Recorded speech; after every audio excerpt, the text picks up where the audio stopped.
Ben walked briskly down the wide, sun-drenched Arkhipov Street. He had been in this city for a long time, almost 3 years. Ben had never stayed anywhere for so long before, but here he was somehow especially cozy and warm. This atmosphere was to his liking: houses, squares, parks, the spacious embankment, streets, and even people. Everything seemed pleasant, bright, almost native. Ben considered this place to be his home, although he did not know his real home, but he did not lose hope that someday he would be able to find out. Ben was a man without a past. He remembered nothing at all about his life up to a certain point. About 10 years ago, he suddenly found himself on a riverbank, soaking wet and freezing. His head ached and spun badly. It's all in a kind of fog, he thought, fumbling for a huge, bleeding bump on the back of his head and sitting down on the damp sand. What's the big deal? I'm already all wet and muddy anyway. It can't get any worse. His legs were barely holding up, shaking, sweat covering his face.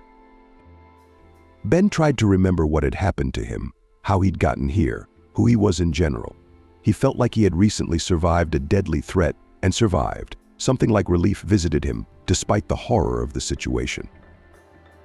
Strangely, he couldn't remember anything about himself other than the name Ben, and that without complete certainty. Well, at least it's something he decided. Let me be Ben, since nothing else comes to mind. The man looked around. A deserted beach.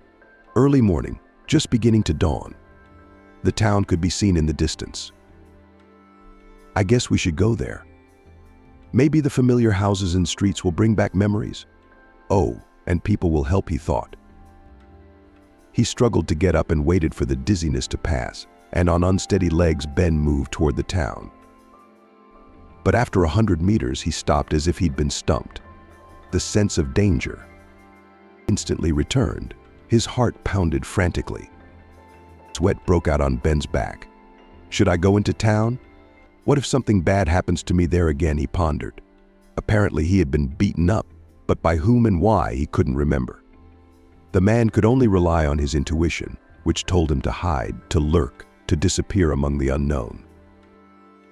After weighing all the pros and cons, Ben moved in the opposite direction from the big city.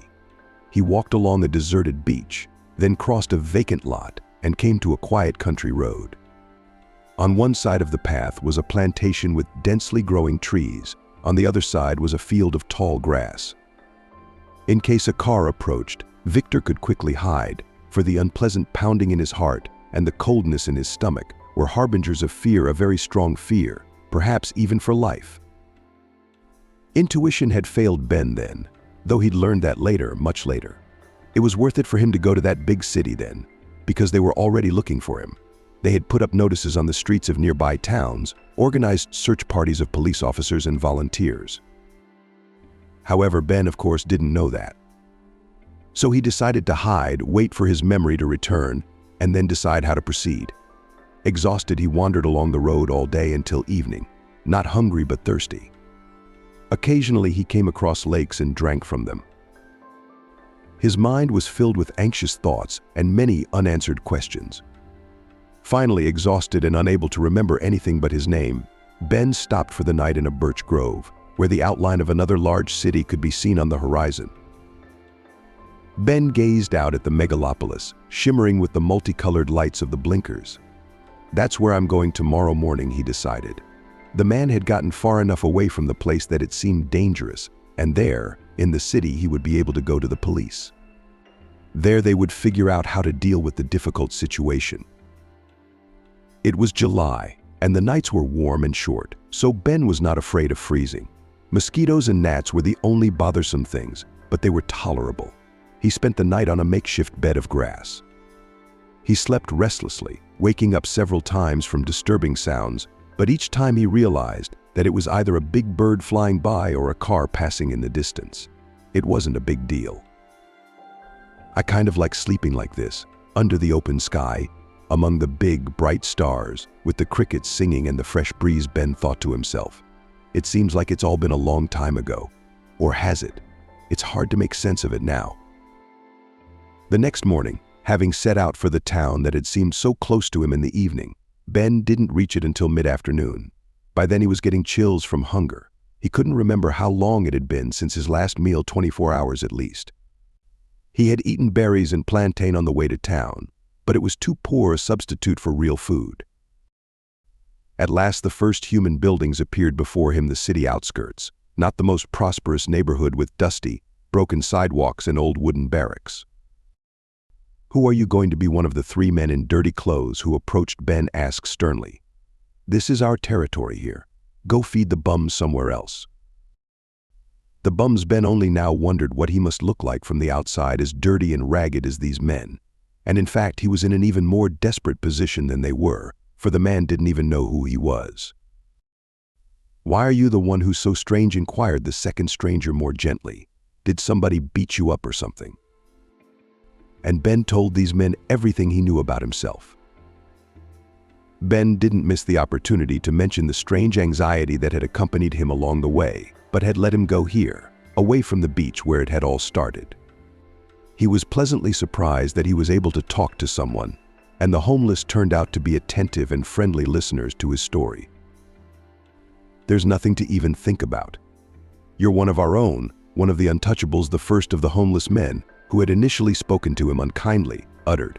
"Tattered clothes, no hair or beard cames, all good. You were probably either beaten up by the cops or caught shoplifting at a store, hit over the head until you lost your memory and threw you far away on the beach. If you didn't survive, they'd be in big trouble." Although Ben doubted that version, inside he still hoped for the best. "I'm going to the police station." "Maybe they're looking for me," Ben suggested. His new acquaintances glanced over, one even whistled, as a sign that he thought Ben's plan was a bad idea. "Better not do it. Don't do it," the third of the men shook his head. "Our cops are better off out of sight altogether. They pretend to help the homeless, give food and shelter and a chance to earn money, but it's really like slavery. One guy escaped from there and told us what horrors are going on there. Homeless people are dying from overexertion. And who's going to look for them? We're all looked upon as stray dogs." "There's a lot of money going around," added the second interviewee. "The police are in on it. They use us as free labor. They catch us on the streets and we have to hide in the suburbs or even go into the woods when the raids start."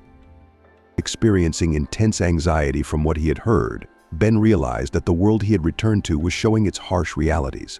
He had to make a difficult decision about what to do next, who his fate would contact this time. "Yeah, you say police," one of the homeless men commented ironically as he listened to Ben's reasoning for going to the police station. "They'll treat you like family and send you to the workhouse today. And they know how they get out of there, only to the cemetery." The words of his new acquaintances were a serious warning, and Ben thanked them for the truth. He faced a difficult choice and didn't know what to do next. Should we get to another town, he pondered, but he seemed to have no more strength left and his stomach was cramping with hunger. "Hungry?" one of the vagrants asked shrewdly, seeing Ben's condition. "Come to our place. Recently settled in an abandoned old house. We'll feed you." On the way to this shelter, Ben learned the names of his new friends, or rather their nicknames, Nick, Kettle, and Lincoln. The group soon reached a spot where an old wooden house lurked between the thickets that could be easily missed, hidden behind tall grass. "The thicker the better," Nick explained. "It's quieter that way." Lincoln remarked indifferently that the locals had noticed their presence anyway and might snitch to the cops. "That's the way it always is. We'll have to find a new place soon," he sighed. But Kettle was attached to the place, which reminded him of a cabin in the country, despite the austere life he remembered there. In the end, Ben found solace in the small but hearty meal his new friends offered him: half a loaf of black bread, diluted tea, and jam from the bottom of a 3-liter jar. It all seemed unspeakably delicious to him. Maybe it has flashed through his mind as he caught himself thinking that he felt quite naturally on the margins of society in this company. Perhaps these people really were closer to him than he could have imagined. "You need to get out of the way." That's what Lincoln decreed. "Settle down wherever you want. Anchor yourself with us for now. You ain't got nowhere else to go anyway, you poor bastard. You'll thank us too. You'll be good for it. 4's better than 3. More money, safer. And you're a tough guy too." It was the first time Ben had really considered his physical condition. The muscles on his chest stood out, the biceps and forearms on his arms. Surprisingly, he knew those terms, though he couldn't remember from where. Lincoln grinned. "Look at you. You look like you've been through a lot in your life. You've had to survive, do a lot of hard labor. So much for the gym with no membership." "All right, go on, sleep, rest," Kettle added, "and we'll pound the earnings." Ben settled down on the sagging bed without a mattress and quickly fell into a deep sleep. When he awoke, he felt a rush of energy and clarity in his head, though the memories of his past life never returned. "Strange, I don't remember anything about everything before that beach," he pondered. All that remained was a sense of danger, death, and miraculous salvation, despite the almost total lack of chance. But every step on the way to this town is firmly imprinted in my memory. A short time later, Nick, Lincoln, and Kettle, his new companions, returned. "There, Ben, you're almost as good as yours. And we've got a good catch, too," they greeted him with the little finds they'd managed to get. The homeless lived by their wits, making a living as best they could, but emphatically avoided stealing. It could cost them their peace of mind and even their lives. "If we get caught, the police will exercise on us, and the locals may start hunting us, like you, for example," they explained. This is how the life of these people, who have been together for many years, survived with the help of simple labor. They put nets in local rivers, caught crayfish and small fish, helped at the sites and dacha settlements, but doing various jobs that customers entrusted to them despite their homelessness. Being rewarded for their labor either with money or food, the trio of homeless people were satisfied with both options. They welcomed summer with joy because they could spend the night wherever and however they wanted. But in winter, everything changed. They had to find warmth in the city, and with it, problems with the police and other vagrants, and far fewer opportunities to earn money. "Not everyone survives the winter, only the tough and lucky," Nick explained, as if summarizing the harsh reality of their existence. He also mentioned the illness and death of his cousin Adam, whom the fate of homelessness had deprived of even basic medical care. When Nick asked Ben about his plans, Ben didn't hesitate to say that he would stay with them.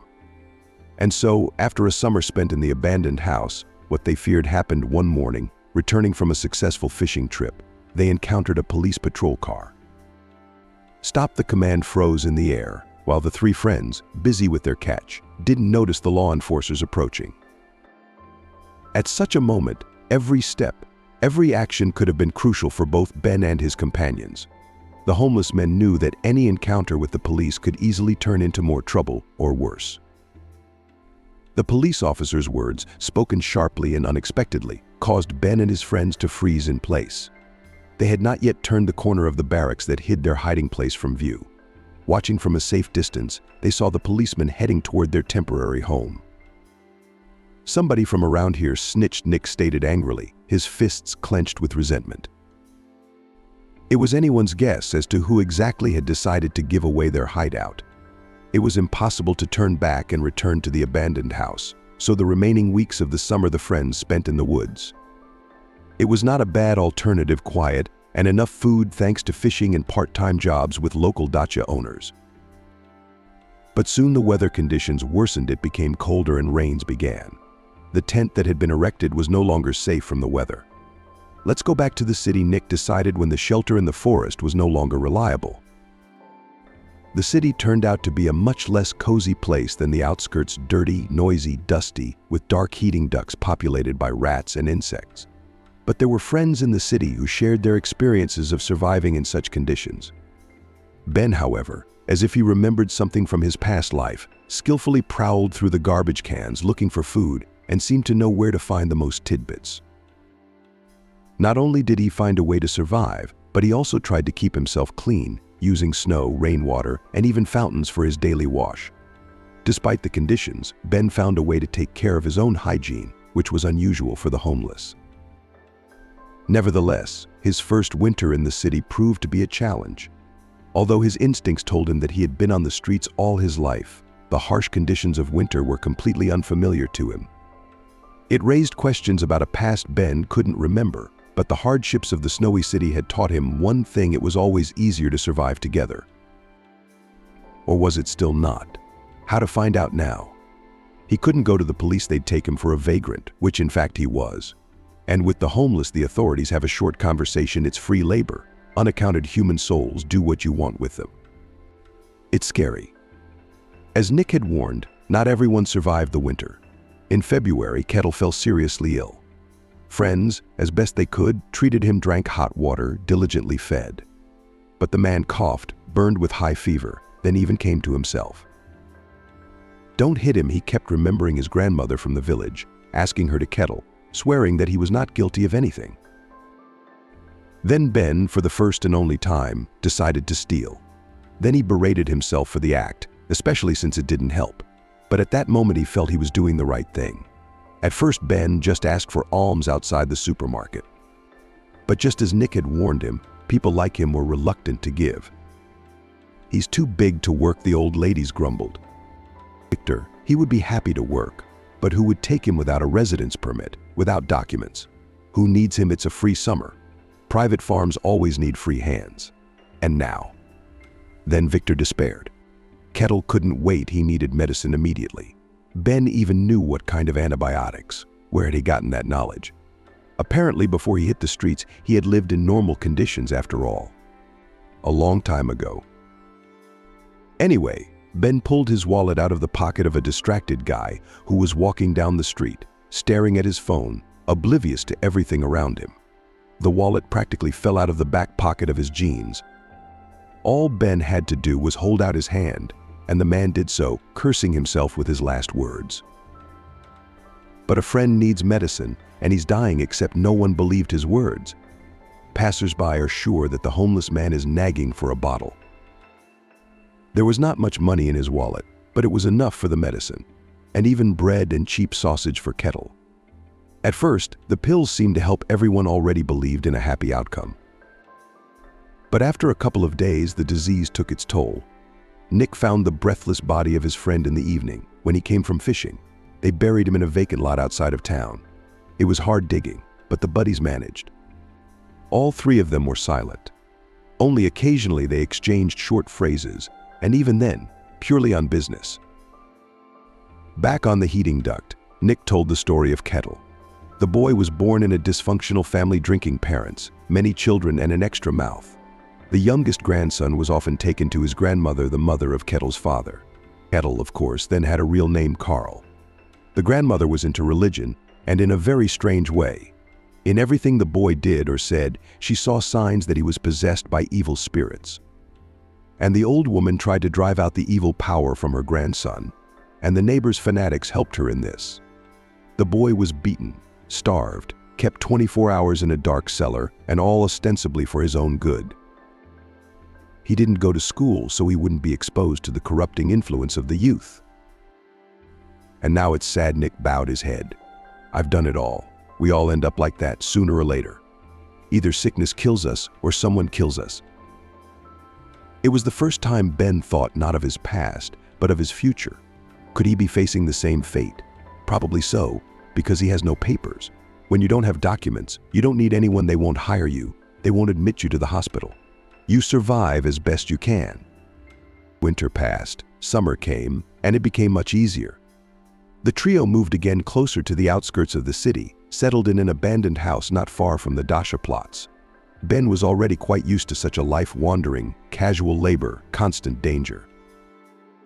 The man realized one thing: you can remain a human being in any situation and under any circumstances.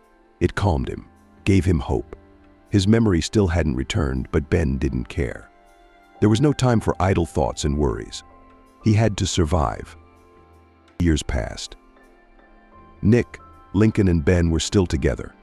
They managed to survive the winter, staying united, supporting and caring for each other.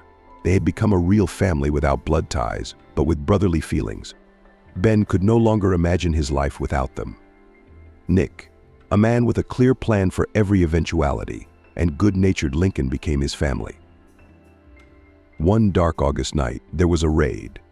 Someone had called the police, reporting that homeless people had taken up residence near the cottage village. Ben remembered the moment with horror.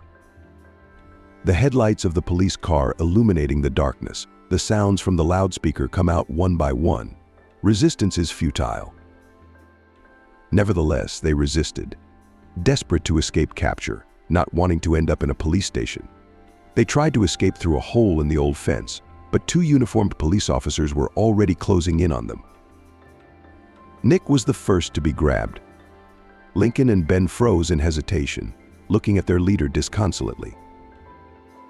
"Run, you fools," Nick shouted as his arms were already twisted behind his back. And Ben ran. He ran so that the wind whistled in his ears. He had to save himself, to get as far away from this ominous place as he could, to seek shelter in the forest that stretched a dark band on the horizon. Lincoln kept falling behind. Of the three of them, Ben was the most athletic, thanks to his perhaps violent past, where he'd had to stand up for himself more than once. Probably wrong. He once had to do physical labor for long periods of time because the muscles Ben's thoughts were interrupted.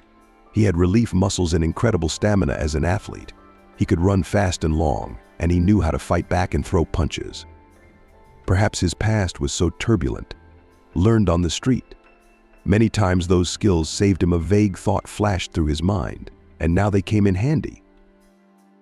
The policeman, who turned out to be not the worst runner, caught up with Ben, grabbed him by the scruff of the neck, yanked him powerfully toward him. Ben instinctively tried to break free, but his efforts were in vain. The next moment his body worked on automatic. His hands grabbed his opponent by his clothes. His legs performed a technique that even Ben himself did not understand. And suddenly the policeman, confused and surprised, was already lying on the grass and looking up at the sky. "Hurry up." "Come on, they're coming," yelled to Ben Lincoln, but he saw that his comrade was already at the end of his strength. "Ben, you run." That's it. No more strength." Lincoln, breathing heavily, settled exhaustedly on the ground. "Come on, pull yourself together." Ben tried to coax him, even going over and taking his friend in his arms, hoping to carry him into the woods. But the policeman, if he was left unawares with the incomprehension of what had happened, only for a moment his colleagues were fast approaching. "It's no use," Lincoln cut off, pushing Ben away. "Go on your own. If they catch us all, it'll only get worse."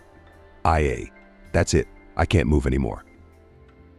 Realizing it was pointless to argue, Ben lowered his friend to the ground. He knew Lincoln was right. Walking away from the man he'd bonded with so much was extremely hard, especially leaving him all alone. But there was no other choice. If Ben was caught, it would only make things worse for everyone. And so, without wasting a second, the man ran toward the forest again. The saving thicket was not far away. There, in the thick of the forest, with its dense trees, bushes, and intertwining limbs, it was almost unreal to find him, especially without a dog. Before a dog could be brought in, Ben's trail would go cold. That morning, Ben, like a wounded animal, crawled deep into the woods and took cover. He walked for a long time, trying to get as far away from his pursuers as possible. By noon, his strength had left him. An old, mighty tree with a convenient fork in its branches, which seemed to have been made for weary travelers, became his refuge. Ben climbed it and fell into a deep, restless sleep. He awoke in the evening. When it began to get colder, the August nights were not warm. He was hungry, but the blackberry bushes under his tree gave him a modest supper, after which he went on in search of a new home, a new town. For now he was all alone, without his friends. His mood was gloomy, bad, dreary, heavy. He wondered about the fate of Nick and Lincoln. Probably they had been transferred to the very free house from which, as it was known, there was no escape. He remembered what the place looked like: a tall cement fence with barbed wire on top, probably energized. No, it's impossible to leave, and he can't help his comrades. All that remains is to hope that reality will be less grim than it seems, and that his friends won't be too badly off in a free house. And Ben himself? He must get to town. Summer, outdoors, is still somehow survivable, but the cold is just around the corner. You can't stay out in the cold. You have to look for warm places closer to human habitation, to garbage cans, where there is always something edible, so that the homeless man does not starve to death. Survival on the streets, that's what Ben had become an expert at. Ben didn't worry about himself, but the lack of friends was acute. He was used to their mutual support, to communication, to warm arguments, but now he was alone again. alone on the whole planet. Sometimes he thought that there might be friends, relatives, or close friends somewhere that he simply did not remember, but the memory stubbornly refused to return. After a few days on the road, he reached a new town, found a place to sleep, looked around, and figured out where he could get some scraps. Ben saw other homeless people. Some were quite friendly, others were hostile. One must always be on the lookout. He didn't try to make new acquaintances, however, he kept friendly relations with everyone, but mostly preferred to keep a cautious distance. As the years passed, Ben grew accustomed to his wandering life. Periodically, he would leave one town to move on to another. Why? Maybe because he wanted change, to experience new places, faces, interesting landscapes, all of which made his life more interesting. And so 3 years ago, he found himself in Atlanta. It seemed like he had been here or a very similar place in the past. The cityscapes evoked vague memories, and the atmosphere seemed peaceful and appealing. The man felt he would stay here for a long time, and he wasn't wrong. 3 years passed quickly, and now Atlanta became his home. He even found a cubbyhole under the stairs in an old 3-story house, which was listed as an emergency fund, and people did not live there. The manager of the house was a man from the administration who allowed Ben to settle and live here for now, he said. But if there's an inspection or people have to move in, don't worry, you'll have to leave. And so Ben lived in Atlanta, not thinking about looking for a better life. On the streets, he had already learned how to survive, and here he was even lucky enough to get something like a real home. Ben lived here on a bird's license, but he was glad of it. He finally had a real room with a human bed, a table, and even a small refrigerator. Tom was the name of the man who had helped Ben find a place to stay. He'd tried to get him a janitorial job through his channels, but it required paperwork, official paperwork. What kind of papers does a tramp have, Ben thought? It didn't work out. Tom and Ben were not and could not become friends because of the difference in social statuses. One day, Ben drove a pack of dogs away from an old lady right in front of Tom. Many people saw that the animals were ready to attack the old woman, but no one dared to help. Ben, who had lived on the streets for a long time, knew how to act in such a situation. The rescued old woman, without having time to thank her savior, immediately hid in the entranceway. The stress was understandable. Tom, who happened to witness this scene, approached the hero. "I'd been watching you for a long time," Tom said. He shook the homeless man's hand. "You don't look like the usual bums. Tidy, polite, respectful, and kind, as it turns out. You didn't pass by someone else's misfortune. But you live like a dog on the street. It's good now, but in winter, what will you do?" The heating duck, Ben shrugged. He'd been through more than one winter before and knew exactly what to do when the cold weather came. "I've got an emergency fund standing derelict. There's a janitor's room under the stairs. That's where I can let you in. Temporarily, of course. I'm sorry I can't give you an apartment, but you can live in the room under the stairs." Now Ben had a decent place to live. The man began to get used to his lame leg. Sleeping on a real bed was a real blessing. To have dinner at the table, to take a shower, not to flinch from every accidental rustle. It was a little scary in the empty, 3-story apartment building that looked like a haunted castle, but it was much better than living in the open air. Ben was very attached to his room and was very grateful to Tom for his shelter.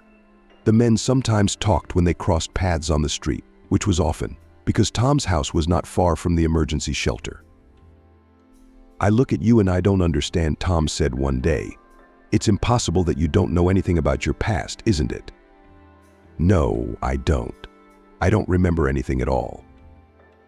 "That's strange. You ought to go to the police." "I don't," Ben flatly refused. He was used to fearing the police by now, and it had been too long. Maybe someone was looking for me, but the search has probably stopped by now, he thought. It had been over a decade since he had found himself on the riverbank. "All right then," Tom agreed, though he would have done things differently himself. Thanks to Atlanta, Ben had almost a real job. Unofficial, but permanent. A truckload of groceries arrived at the local supermarket 3 times a week to be unloaded by salesgirls and cashiers. "There's not enough strength. It's not a woman's job," Ben remarked, as he saw them struggling to handle the crates and help them one day.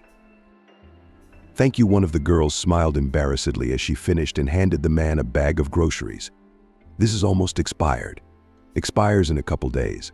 But the groceries are tasty and good. We take it home ourselves sometimes when we write it off." "Thanks," smiled Ben, who wasn't squeamish about food from dumpsters and had no fear of expired food. For a man who had long forgotten the taste of normal food, this was a real gift: sausage, bread, canned goods. And also the girl added, "Could you come over the day after tomorrow? At the same time the truck will come again. And we ourselves, you see what kind of warehouse workers we are." The payment was the same, no change. Ben, of course, happily agreed.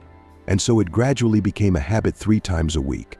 At a set time he went to the supermarket, unloaded the truck, and was rewarded with a huge bag of food.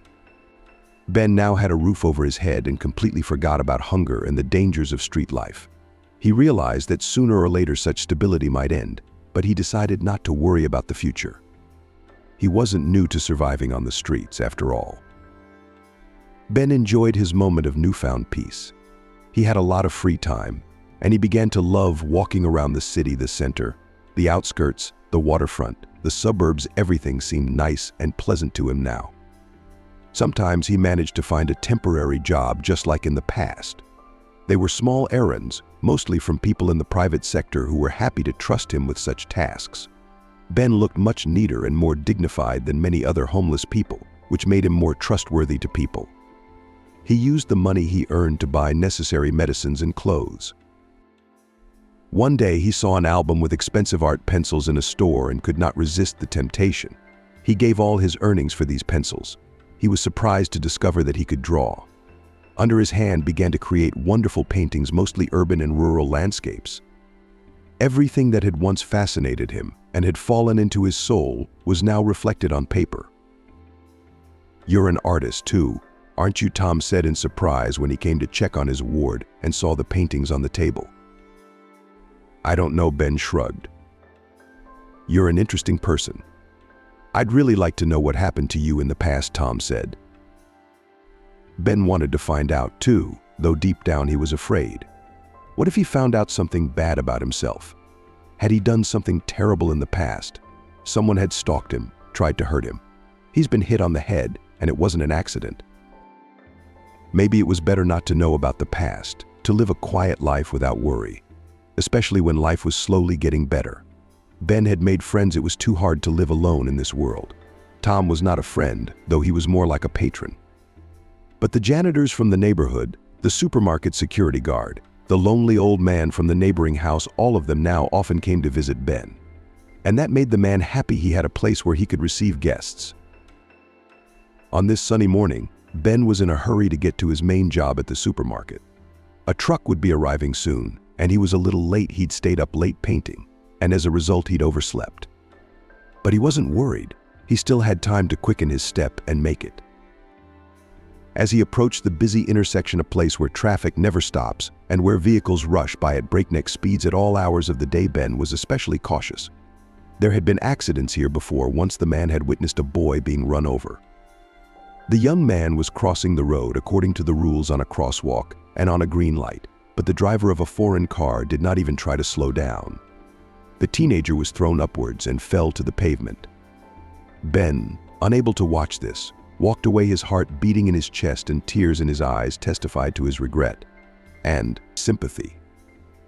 Subsequently, a funeral wreath appeared on a pole near the crosswalk and hung there for several months before disappearing. Since then, Ben had become even more cautious in that area. He didn't put his foot on the crosswalk until he was sure all the cars had stopped. And today, while the traffic light was red, he stood on the curb, waiting until it was safe to cross the road. The man was alone here. There were few people on the streets at this time, none of the usual rush hour hustle and bustle. Then Ben, who had always had a keen sense of hearing, heard a strange sound: the clatter of wheels against the pavement. The sound was rapidly approaching. It seemed that the speed of the object was increasing, although the traffic light nearby showed a red light, and cars were rushing past at high speed. Looking back in time, Ben saw a boy on a scooter that seemed about to fly into the roadway. The boy would have had no chance. The cars were traveling in heavy traffic, and no one would have been able to brake in time. The boy still flew past Ben, who unfortunately didn't have time to react instantly. A car was coming at the boy at full speed. Ben saw the look of horror on the face of the driver, a young woman. Jumping into the roadway and risking his own life, he grabbed the boy by the collar and literally threw him to the sidewalk, then instantly bounced back. The car still touched him. The impact at that speed was palpable, and Ben fell to the pavement. The car stopped nearby with a squeal of brakes. The driver, a woman, immediately ran over to Ben and the boy lying on the ground. "What's wrong with the baby?" was the first thing she exclaimed. "I hit him." "He's all right," Ben assured her, rubbing his side. "I managed to pull him out from under the wheels." "That's lucky." The woman seemed on the verge of hysterics with worry. "And you? Are you all right?" Ben nodded silently, not wanting to go into details about his badly bruised thigh, which would probably leave him limping for a long time. He thought it was nothing to worry about, a mundane situation that would heal. "What are you doing?" The indignation in the woman's voice was directed at the boy. "Don't you know that you should cross the road on a green light? How come you haven't learned that by now, being so big?" The boy, probably about 10 years old, looked confused and frightened.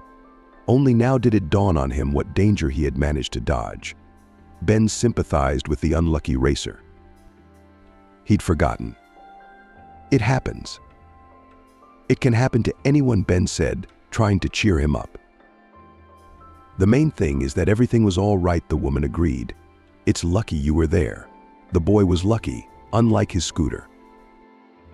All three looked at the mutilated scooter, which was under the wheels of the car. "But so do we call the police? An ambulance?" The woman looked questioningly at the other participants in the incident. "As far as I'm concerned, everything was fine." "It was fine," Ben shrugged. The boy nodded his head in agreement.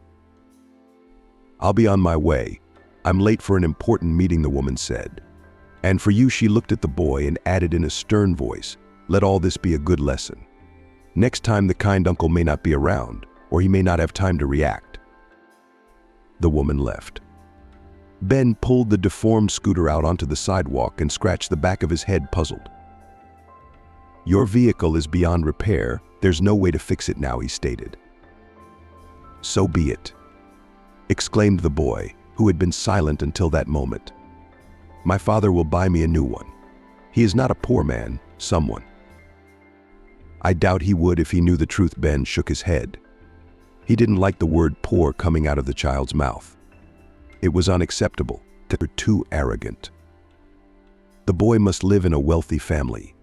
He's wearing expensive clothes. He's probably spoiled and looks down on those of lower social status. But his savior is even worse than the common poor man, homeless and without a past. "Thank you so much." Tears welled up in the boy's voice. He looked at Ben with such sincere gratitude that the man realized he'd jumped to conclusions. "You're welcome," the man smiled.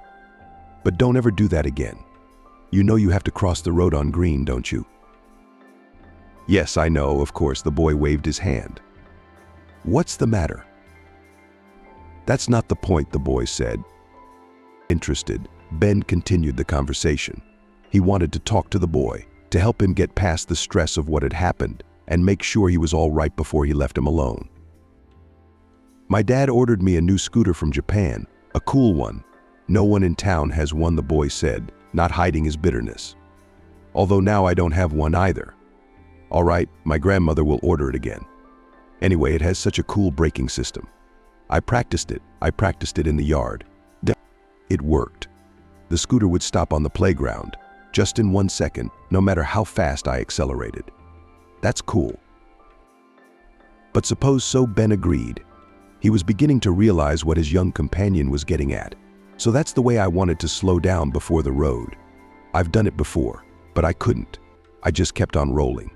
And I had already gained a lot of speed. I was flying right under the wheels, and I couldn't do anything." "You could have jumped off it." That's all. Ben looked pointedly at the boy. "Life is worth more than any piece of iron." "Yeah, I know," the boy sighed. It was so scary. I couldn't move or think straight. I couldn't get unhooked. Yeah, kind of. I see. And the scooter didn't stop? Do you know why? Ben continued. You didn't take into account the fact that the road goes uphill here. And you probably tested your vehicle on flat terrain, right? Yes, I have. The boy seemed to have an epiphany. I hadn't thought of that. Well, that's it. You'll have to be more careful in the future, Ben said. Well, it happens. The boy stopped. You can't do that. You saved my life, and I don't even know your name. My name is Uncle Ben. Ben introduced himself. Wow. I'm Ben, too, said the boy. So you and I are related, Ben smiled. He liked this boy more and more, sweet, sincere, grateful, a good kid. He shouldn't have thought badly of him at first. Will you come with me? Suddenly the boy begged. You're coming, you're coming. My father's office is nearby. You know how rich he is? He has his own restaurant. Maybe you know. It's called Urban Legend. That's a big name, Ben smiled. Of course he knew the place. He'd walked past it a few times. The local elite usually gathered there. The restaurant was of the highest class, though Ben didn't need to inspect the trash cans near the eateries now. It was his habit to walk around Atlanta and memorize where the local cafes and restaurants were located, just in case. Yeah, that's a cool name, Ben agreed. His dad came up with it. And his friend, his companion, you mean? Well, that's great, but I've got to go, said Ben. He remembered that he was already late for the supermarket. The truck would be here soon, and he wasn't used to letting people down. And he was only late once he was late twice. You can lose your job, which has been feeding you for so many years. In this business is important performance and punctuality. Well, how could it be? Ben was upset. I must introduce you to your father and tell him what happened. Will he thank you? Do you know how? He'll be glad you saved me. I didn't do anything special, and it's time for me to go, Ben said. No, you didn't, the boy said. You're limping because of me, and you're hurt. Please come with me to your father. I don't have time, boy. I'm in a hurry to get to work. The best thanks I can get is your promise to be careful from now on, said Ben. I'll be careful, I promise, the boy said. Just promise me that you'll meet me here tonight at 6 o'clock. I'll talk to my father, and he'll come with me, and thank you, please. That's not necessary, Ben tried to fend him off. But the boy was stubbornly insistent. You saved my life. Promise me you'll come. There was so much pleading in his gaze, so much hope, that Ben couldn't refuse. All right, Ben. The boy with the freckles on his face laughed, his joy unbounded. A wide smile flooded his young face. I'll see you tonight, he said, waved to his savior, and ran up the street, alive, healthy, and happy. Ben glanced again at the deformed scooter by the roadside, thought about what might have happened, until he perked up and hurried toward the supermarket. The man limped badly, his hip ached mercilessly, but there was no fracture. That's for sure. That meant it would heal quickly. Ben hurried toward the supermarket, while his young namesake raced to his father's office. The building where the office was located was just down the street from where the tragedy had almost happened, and Ben was so excited to see his father. Scooter, the boy, always had plenty of toys. His father bought his son anything he wanted, but a scooter like this. It wasn't just in the city, it wasn't even in the country. The boy could do such spectacular tricks on it that he had never dared to dream of before. His mother, looking at these tricks, grabbed at her heart, but his father was happy that his son was growing up so brave and agile. He always supported and encouraged the hobby of his only child. The family lived in a large house with a beautifully tended garden. Ben's mom did not work, was engaged in the household and with her son. But the father, he was constantly flying away on business trips, or in the office disappeared day and night. Business required his constant participation. The boy lacked his father's attention. He often missed him, and therefore used any suitable excuse to visit his parents in the office. Now there was a wonderful opportunity to see his father. Of course, the parent must know about what almost happened, will criticize for carelessness not without it. Maybe he won't buy a scooter like that again. But the father must know who saved his son's life, And of course he will thank Ben. Give him lots and lots of money. And Ben obviously needs it. Ben is not a little boy. He immediately realized that the man snatched him from under the wheels of the car and very much in need. It is probably a homeless man. There's a lot of them in Atlanta. Ben could use the money. Hi. Ben nodded to the girl at the front desk. When she saw the boy, she immediately contacted his father on the intercom. "Fred, your son is here to see you," she said. "Let him come in," the office replied.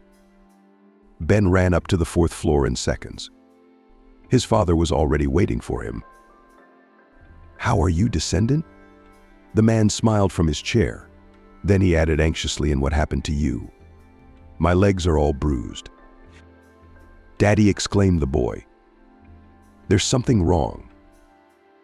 And Ben, worried and confused, told his parent about the recent incident. Fred's face grew paler and paler as he told the story. "You see, Dad, I want you to thank him. Let's give him money, lots and lots of it. He's homeless, and he needs it badly. He won't take anything. But you come with me tonight to this crosswalk, and you tell him." "Son, I see what this is all about," Fred said at last. He was still shaken by his son's story. "Money. It's like, today you have it, tomorrow you don't. No matter how much you give it, it'll run out, it'll be gone. What about it? I'll get him a job at our restaurant, help him with the paperwork. If he's really homeless, I don't think his papers are in order. And without them, no one will hire him or treat him if he gets sick. So he wanders around. But he's a good man who risked his life to get you out from under the wheels. There's not many of them nowadays. We'll give him a ticket to life, a chance to become a full-fledged member of society. How he takes that chance is up to him, but it's much better than just money." "You're right, Dad," Ben nodded. "And Ben is a really good man. He must be in some kind of trouble to be homeless. What about us? We'll help him get his life back together. How's that sound?" "Great," Ben agreed. "That's good. So what time did you guys say you'd meet there?" 6 o'clock. "Be at my office at 6:30. We'll go together to thank your Savior." "I want to shake his hand." "Hooray!" exclaimed the boy. "Now go home and watch your step. Or let me ask the driver to take you home." "No, I'll walk." "Don't worry, you know how careful I'll be now, 100,000 times more careful than before."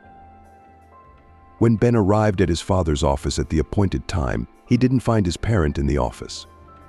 Fred had gone to an important meeting with the administration, the girl at the front desk explained.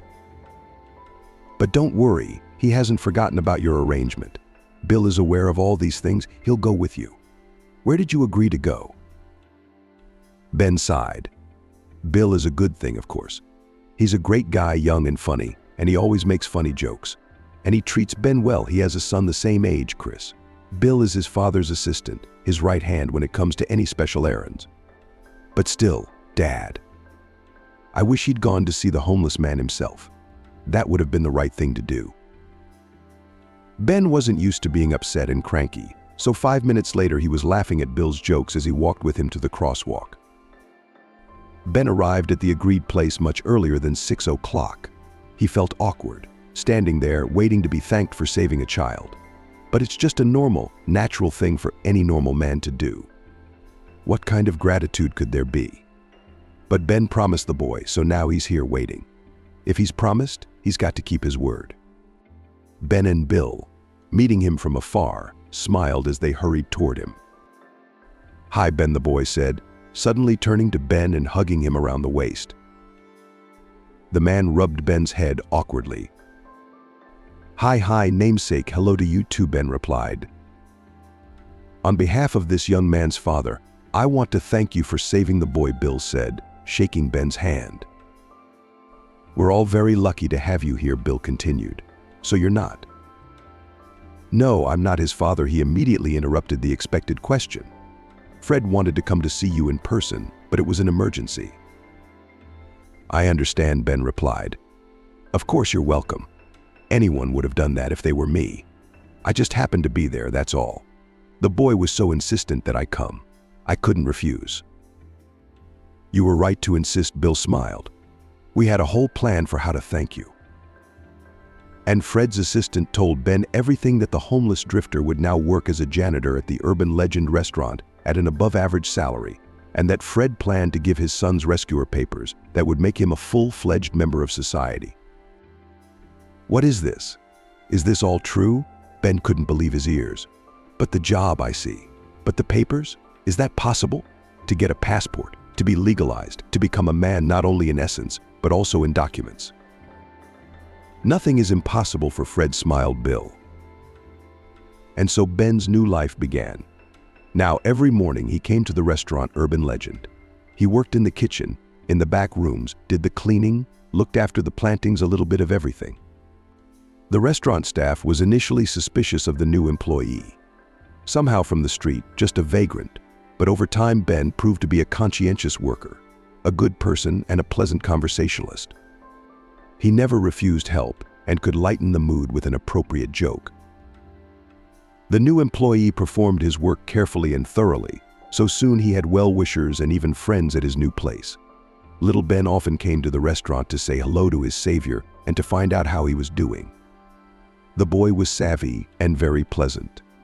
The man sometimes shared with him stories of life on the street, trying to avoid mentioning particularly frightening and unpleasant moments. Everything was recounted as if the events were an adventure with a happy ending. Of course it's a happy one, Ben thought. After all, now the former vagrant sleeps in a den under the stairs and works in one of the best restaurants. Atlanta, who would have thought it? Yes, Fred had kept his promise. Ben had his passport. He'd barely held back tears when he'd first picked it up. It was a document that confirmed his new status. He was no longer an invisible man with no name, but a full citizen of his country. Ben couldn't imagine how the chief had managed to organize this, and he really wanted to thank Fred personally. But the master was constantly absent from the restaurant. He relays orders through his assistant, Ben pondered. The same Bill. The paperwork for Ben also came through Bill. He now had an Atlanta last name. Victor had even been issued a residence permit for one of the cabins. I'm a real person now, albeit without a past, but still, I'm not invisible now, no longer a vagrant off the street, he worried as he looked at the new document. He doesn't come here very often, Bill said, shaking his head. What's he got to do here? He handles all his business from the office, constantly on business trips. The man practically lives on the job. We're expanding our branches, opening new ones in different cities. Fred is now busy day and night. Little Ben also confirmed this information. He often complained to his older friend that he missed his father very much, as the latter had no time for his family. So all operations at the Urban Legend were actually handled by Bill, acting under Fred's remote supervision, of course. Receiving his paycheck for the first time, Ben thought there had been a mistake. His hands trembled as he averted his gaze to the puffy envelope full of large bills he'd never held before and didn't even know what to do with. No, it's all right, Bill smiled when Ben bewilderedly approached him with the question. I hope you're happy with the amount. Buy everything you need for a normal life, but remember to save up too little by little. You'll save up for a place to live. The possibilities opening up made Ben feel giddily enthusiastic. Was it possible? He now had a steady job, a decent income, personal papers, and the prospect of his own place to live, all of which had only a short time ago been a dream come true. He now looked to the future, not with apprehension, but with hope and the possibility of seeking medical help and talking about his memory problems. Perhaps there was a cure that could help him remember what had happened to him before that night when, beaten and wet, he had come to his senses on a deserted beach. Still, he was in no hurry to go to the hospital. There was always something more important to delay, and in fact Ben feared learning the truth about his past. Was it in any way too horrible or sad? He liked his life as it was now. The fear of losing this prosperity, all that fate had bestowed upon him, was stronger than curiosity. Maybe forgetting was a gift from the gods, a blessing and not worth digging into the past. One day at dawn, the head cook sent him to the VIP room, as one of the cleaners was sick and needed to clean up before the evening.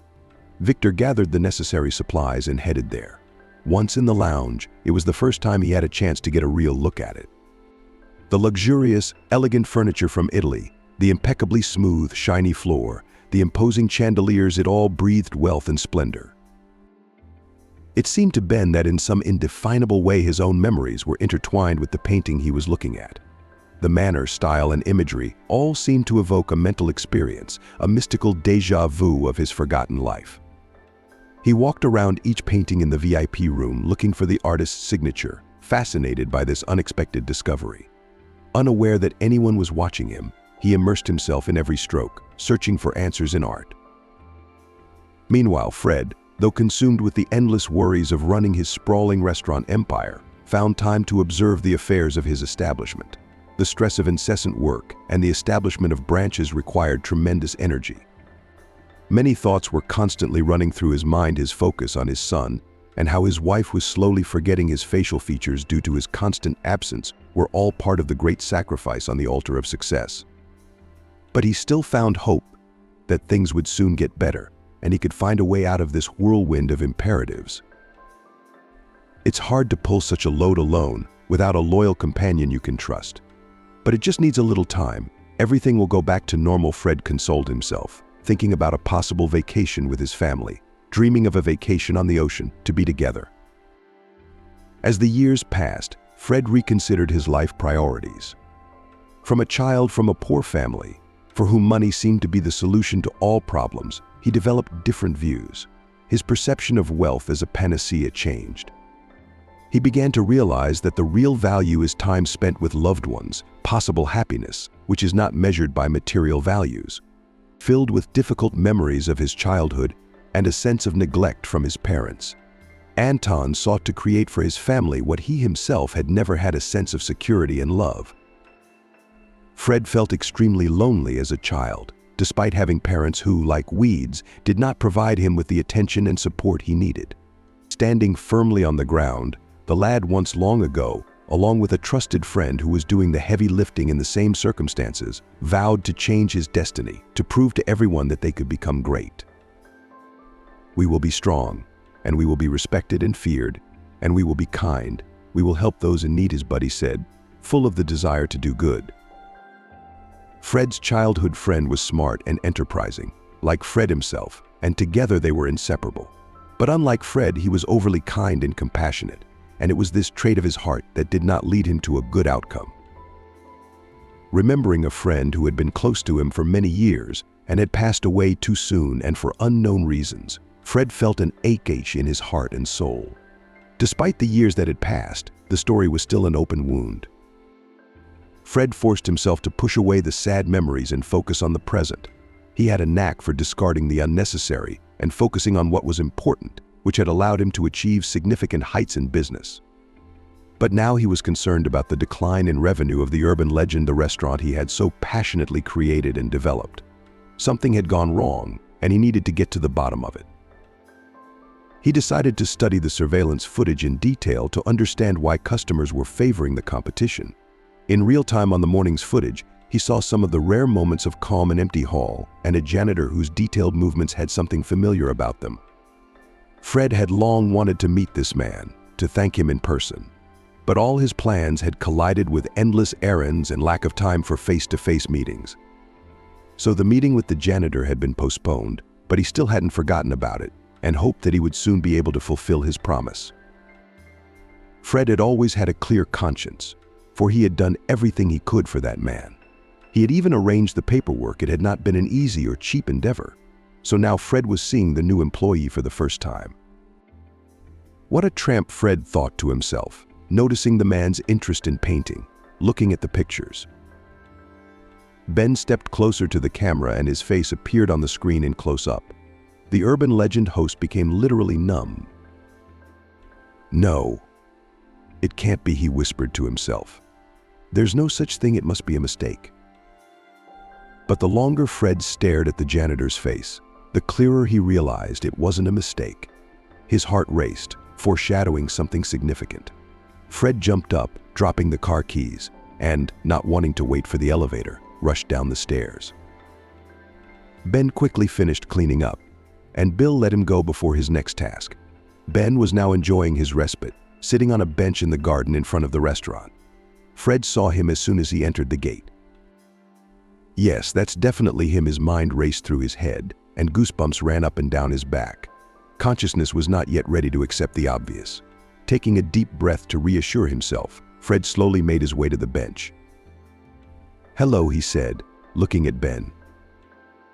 "Hello." The janitor jumped up, recognizing the man in front of him. Ben knew who it was. Fred's pictures were occasionally flashed in the press and advertisements. Little Ben had shown him his father's picture more than once. "It's nice to finally meet you in person," Fred smiled, extending his hand. "Likewise. I've been wanting to thank you for giving me a chance at a normal life for a long time," Ben told him. "It's the least I could do for saving my son. My wife and I have one." "I don't know how we would have gotten through all this," Fred said. "He's a wonderful boy." Ben smiled warmly. "Yes," Fred agreed. "But he's a little fast, too fast. Well, I was like that myself. And you, they say you don't remember anything about your past?" Ben shook his head. "I woke up one day on a deserted beach. I think I'd been hit on the head. There was a gash on the back of my head, and I couldn't remember anything about myself except my name. I've been writing ever since." "Ben." Fred suddenly grabbed his companion by the shoulders. "Look at me. Look at me. Look at me. Don't you remember anything at all?" Ben blinked confusedly. At that moment, the vestibule rang sluggishly. A whole gamut of emotions flashed across Ben's face: surprise, anxiety, a premonition of something big. And yes, indeed, Fred's face seemed vaguely familiar. He had definitely seen him somewhere before. From the outside, of course, he knew all those pictures, the advertisements. "Sit down," Fred said, finally letting Ben go. The men lowered themselves onto the bench. "I wanted to talk to you gently. But now that I've seen you so close and realized it's you, I can't keep quiet. You have to listen to this." Fred looked at Ben. Ben looked at Fred anxiously. This was his first live impression of his host, and he thought his behavior strange. Those around him had spoken of him as a rational man, but now his behavior was disturbing. Could it be that Fred was not himself? Fred took a breath, calmed down, and began to tell a story about his childhood. The boy had a hard time, then a drunken father, an indifferent mother, poverty. And the boy dreamed of a completely different life, one for which he initially had no chance. The only close person who understood Fred was a friend, Ben, a boy from the neighboring house with a similar fate. The boys dreamed, made plans, constantly thought about the future, wanted to get rich. Both were surprisingly smart for children from disadvantaged families. They went to school. Fred excelled in the exact sciences, and Ben showed talents in the humanities. So they divided their responsibilities. Fred was in charge of finance and business planning, and creative Ben was in charge of negotiations, public relations, advertising, and design.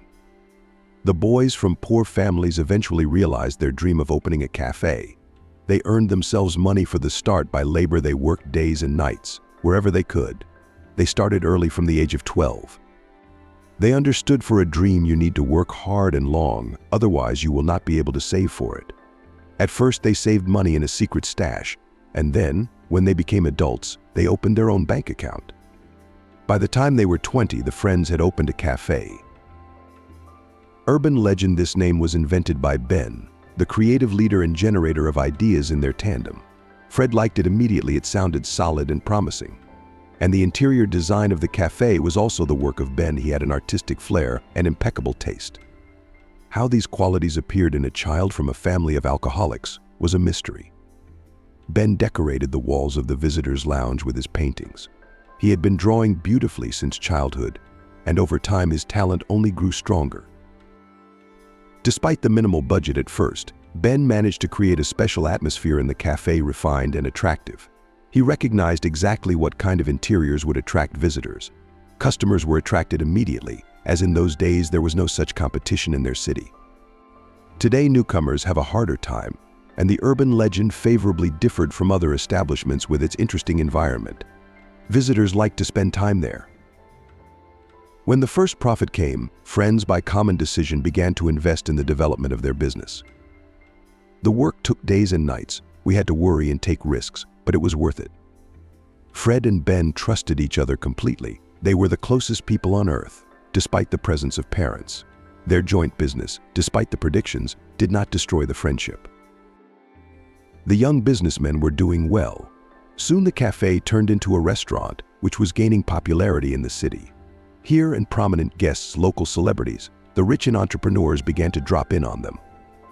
The profile of the establishment was changing rapidly, which of course was reflected in the profits. Soon Fred and Ben were able to buy nice apartments and expensive cars. Now they could afford vacations by the sea and good clothes. All of this was exactly as they had once dreamed of as children. However, there were also problems. Competitors were not slumbering and began to arrange successful friends businessmen unpleasant surprises, the rumor of poisoning in the restaurant, or set fire to outbuildings, or threats on the phone. Not everyone could tolerate the fact that the urban legend comes to the leading position, overshadowing other similar establishments. Therefore, when Ben suddenly disappeared, Fred immediately decided it is the work of ill-wishers. He reported this to the police, where he went as soon as he realized that his friend disappeared without a trace. The police questioned the suspects for some time, wasting precious days and weeks. It was only later, when the media had already put out an APB on Ben, that Fred was contacted by a young woman. She called the number from the missing persons ad and said she had seen Victor the night he disappeared. Fred immediately went to see this Sharon, and she told him the truth. "I took a cab back from the club that night, but I decided to save money and walked home. Not the smartest decision. What can you take from a 17-year-old girl?" That's how she began her story. On her way home near the embankment, she was accosted by guys who were drunk and wanted to continue the evening. She quickly realized that she was in trouble, and she even lost her voice from fear. Her mind flashed with horrible pictures of the future, and the guys were already reaching for her, grabbing her roughly and laughing hoarsely. Sharon trembled like a leaf, believing it was useless to hope for help at this late hour. But she was wrong. Fortunately, Ben was on his way home too. After sitting in the bar, he took his time, enjoying the freshness of the night. He'd always gone out with Fred, but now he had a family of his own, a wife, a former waitress, and a baby on the way. He and Ben had agreed that he would be godfather to the firstborn. It wasn't in his nature to pass by someone else's misfortune. Fred always knew that his friend was a real character. "Were you always like that?" Fred smiled. "I can't imagine you'd do anything differently."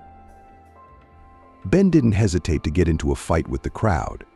Sharon was horrified to see her savior taking blow after blow. Nevertheless, Ben didn't back down. The kid was in great shape, thanks to karate, which he started practicing when he became independent. In his childhood, he did not have such an opportunity, but now he could realize his dream and show his strength and agility.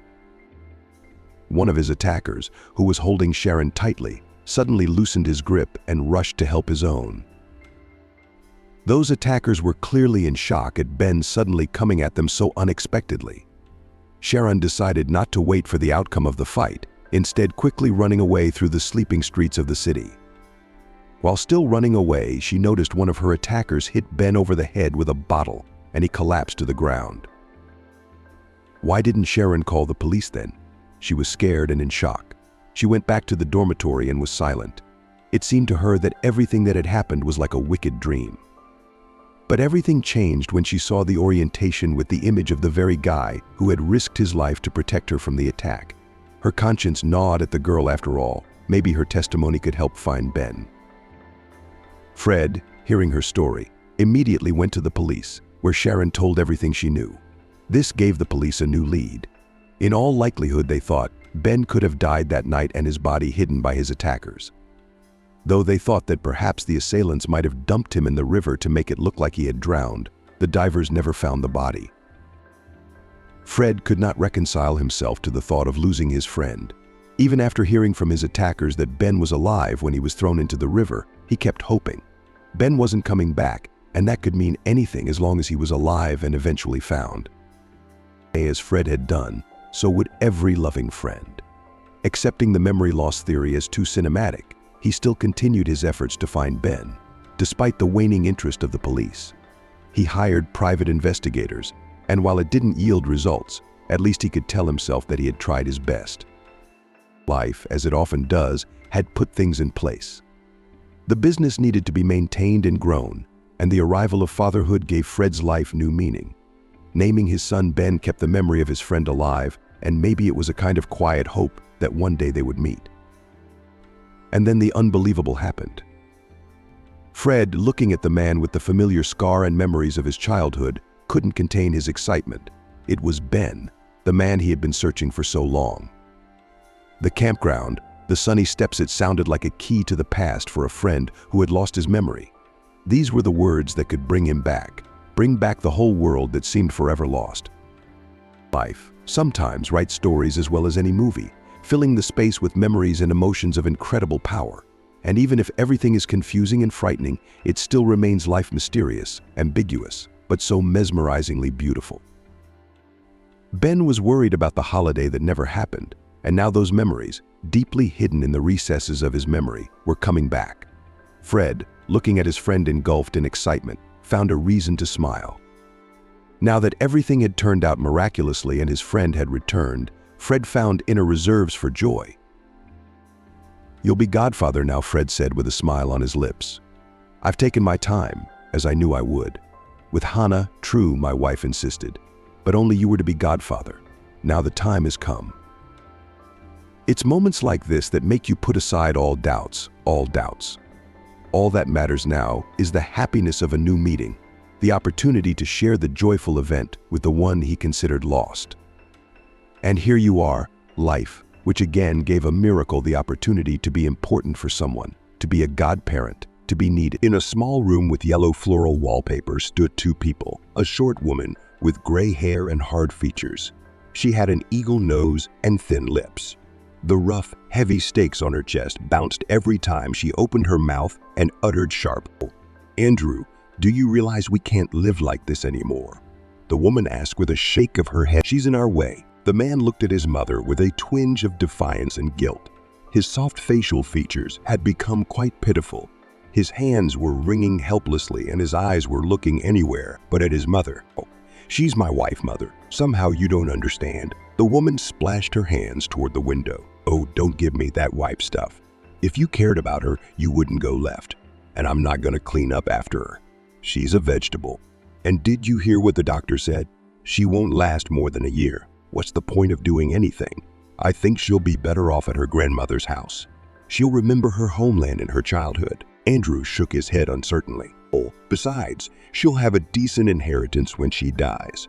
That could make things better for us." Andrew looked thoughtfully at his mother and sighed. The next day, all the bags, suitcases with the belongings of Roxy, Vladimir's wife, were ready. Alana, the girl's mother-in-law, put them out in the hallway and grinned at the sight of her confused daughter-in-law. Roxy was a petite, cute girl with blonde hair who sat in a wheelchair. At the age of 27, she was suddenly struck by a stroke and became disabled. Roxy lost not only the ability to move, but also to speak. She sat in the chair almost constantly and was silent. Alana cared for her daughter-in-law, while Andrew was at work at an insurance firm. At times it seemed to Roxy that her husband was purposely staying late at work so he wouldn't have to come home to his helpless wife who couldn't even go to the bathroom on her own. It should be said that Alana had never particularly liked her sister-in-law. Roxy did not like Alana with her ambition and desire to achieve a lot. She believed that a girl should support her husband and not run around all day on the affairs of the firm in which she works. Roxy was an assistant to the general director of a large. In time, the girl wanted to achieve a promotion and get a permanent position. Ideally, she wanted to have her own business. However, she had neither money nor decent, entertaining occupations yet. The stroke completely destroyed any sympathy Alana had for her sister-in-law. If before she just annoyed the girl with her nagging, then after the incident constantly yelled at her, did not tolerate her mute requests, hopes, and often forgot about the medicine or lunch. She was only glad that Roxy could not speak and did not prevent the woman from rereading the plays she had once acted in at the theater, while Andrew dragged the heavy suitcases to the car. Roxy sat against the door and watched in horror at what was happening. Her eyes were red with tears. "No, don't worry," Elena grinned. "Your doctor said you have a weak heart. You won't last long. The air in the village is good. You might even live in a house in the country this year. Haven't you ever wanted to go back there?" Elsie's mind was full of thoughts, but she couldn't express any of them. Her hands rested helplessly in her lap. If she could, she would have squeezed the fabric of her sweatpants and then screamed loudly at her mother-in-law, saying everything she thought about that old gray-haired tyranny. "Andrew, darling, what took you so long?" The man climbed the stairs heavily, panting. "The elevator broke down in there. I had to carry all this stuff from the 20th floor. Elena splayed her hands reproachfully and shook her head, glaring at her sister-in-law. "And I told you we should have hired a movers." "Oh, Mom, you know very well we don't have the money for that. I used to play in theaters every day, packed auditoriums. Samuel used to come after lectures to watch me," she said dreamily. "Did I ever think I'd have to clean up someone's diapers?" Elena looked at her sister-in-law again and fell silent. A neighbor walked down the landing. "Oh, Alana, good afternoon." The neighbor nodded. "Are you going somewhere?" Elena smiled back. "Virginia." "Hello. Yes, we're taking Nadia to a boarding house for a day of rehabilitation. The doctor said it should help. I guess it's expensive." Virginia shook her head sympathetically. "Oh yes, very. But we'll have to tighten our belts," Alana sighed. "I can't leave my daughter-in-law untreated. She's done so much for us." Virginia said something else and went to her apartment. The smile and pity-like hypocritical expression disappeared from Alana's face. She turned to her son and frowned. "Let's hurry before the whole neighborhood finds out about our plans. Told you we should have done this early in the morning." Andrew took the suitcase in his hands and looked out the window.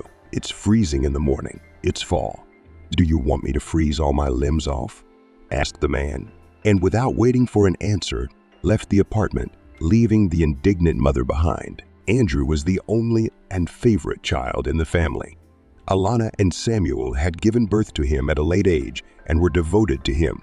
A professor at the University of Law and a star of the dramatic theater put aside their own affairs and took up the upbringing of their son. The result was a frail Andrew, who at almost 40, lived with his mother and worked a low-paying but demanding job where he was bullied by his boss and unappreciated by his co-workers. Almost 40 minutes later, Andrew finally finished moving all of his belongings and Roxy herself. He placed the girl in the back seat, folding her stroller neatly. Tears were streaming from Roxy's eyes. She was breathing heavily. Her eyes looked at her husband with incomprehension and a touch of hope. "Calm down, please," the man whispered softly, adjusting the seatbelt. "A neighbor will be looking after you there. We'll pay her." "Out of your money, of course," Elena cut in. Andrew shrugged and nodded, recognizing his powerlessness in the face of circumstances. "We're not exactly strapped for cash right now," he said softly. So yes, it's..." Roxy looked at her husband with a trembling gaze, trying perhaps to find some sign of regret or pity in his pale face. But there was no pain or modest uncertainty in his features, only unquestioning adherence to the plan. The car pulled away from Andrew and Roxy's house at exactly noon. Alana, waving her hand one last time, went to her cozy home, where plays and dreams of past glory awaited her. Andrew sighed, quickening the steps of his thoughts. He tried not to look in the rearview mirror of the car, where, as if mocking his decision, reflected swollen from tears eyes of his wife. "Yes, but you realize I have no other choice," he said, almost excusing himself, as if to drown out his remorse. Roxy seemed to raise an ironic eyebrow. But when Andrew questioned his eyes and wiped his glasses, he saw only a silent shadow of his former self. His wife. "My mom's trying to make things better for us," he continued. "She's right. I can't take care of you all the time. I have a job. She's not old anymore. You'll have a nurse in the village. You'll be in your grandmother's house, which you always remembered with warmth." His words dissolved into the silence of the car, and he could no longer bear to meet Roxy's gaze. His soul felt like it was shrinking, sensing the mute accusation coming from his wife. The drive to the village was a long one. The place they were traveling to was a forgotten wilderness with a few huts, a hardware store, and an abandoned infirmary that deprived the locals of their already limited options for help. Finally, a cabin, seemingly livable from the outside, greeted the travelers with its cozy, looking antiquity and a canopy of fresh flowers on the windowsill. It was here, in this detached corner of the world, that Roxy was to spend an unknown amount of time, cut off from her former life, her dreams and desires, let go by those she loved and trusted. The garden seemed like a mysterious maze of age-old trees and tall grass, giving the impression that time had stopped here or flowed in entirely different dimensions. In front of the window lay an old bench surrounded by thickets. As Andrew unloaded Roxy from the car, she watched the figure outside the house motionlessly. Her gaze tried to make out who it was, but due to the distance she was unable to do so. Sharon, Andrew shouted. The bench was brought to life by the woman. Struggling to regain consciousness from her suddenly interrupted sleep, she swung her arms and, overcoming her grogginess, went to open the wicket to her new charges. Her face seemed broodingly clear through the wrinkles and bruises. Her hair was tangled, a crack gaping on her lip. Sharon's clothes were losing the battle against the relentless winds and cold of the fall day. In a yellow tank top and short rhinestone pants, she appeared before Roxy in all her Andrew, Sharon shrieked.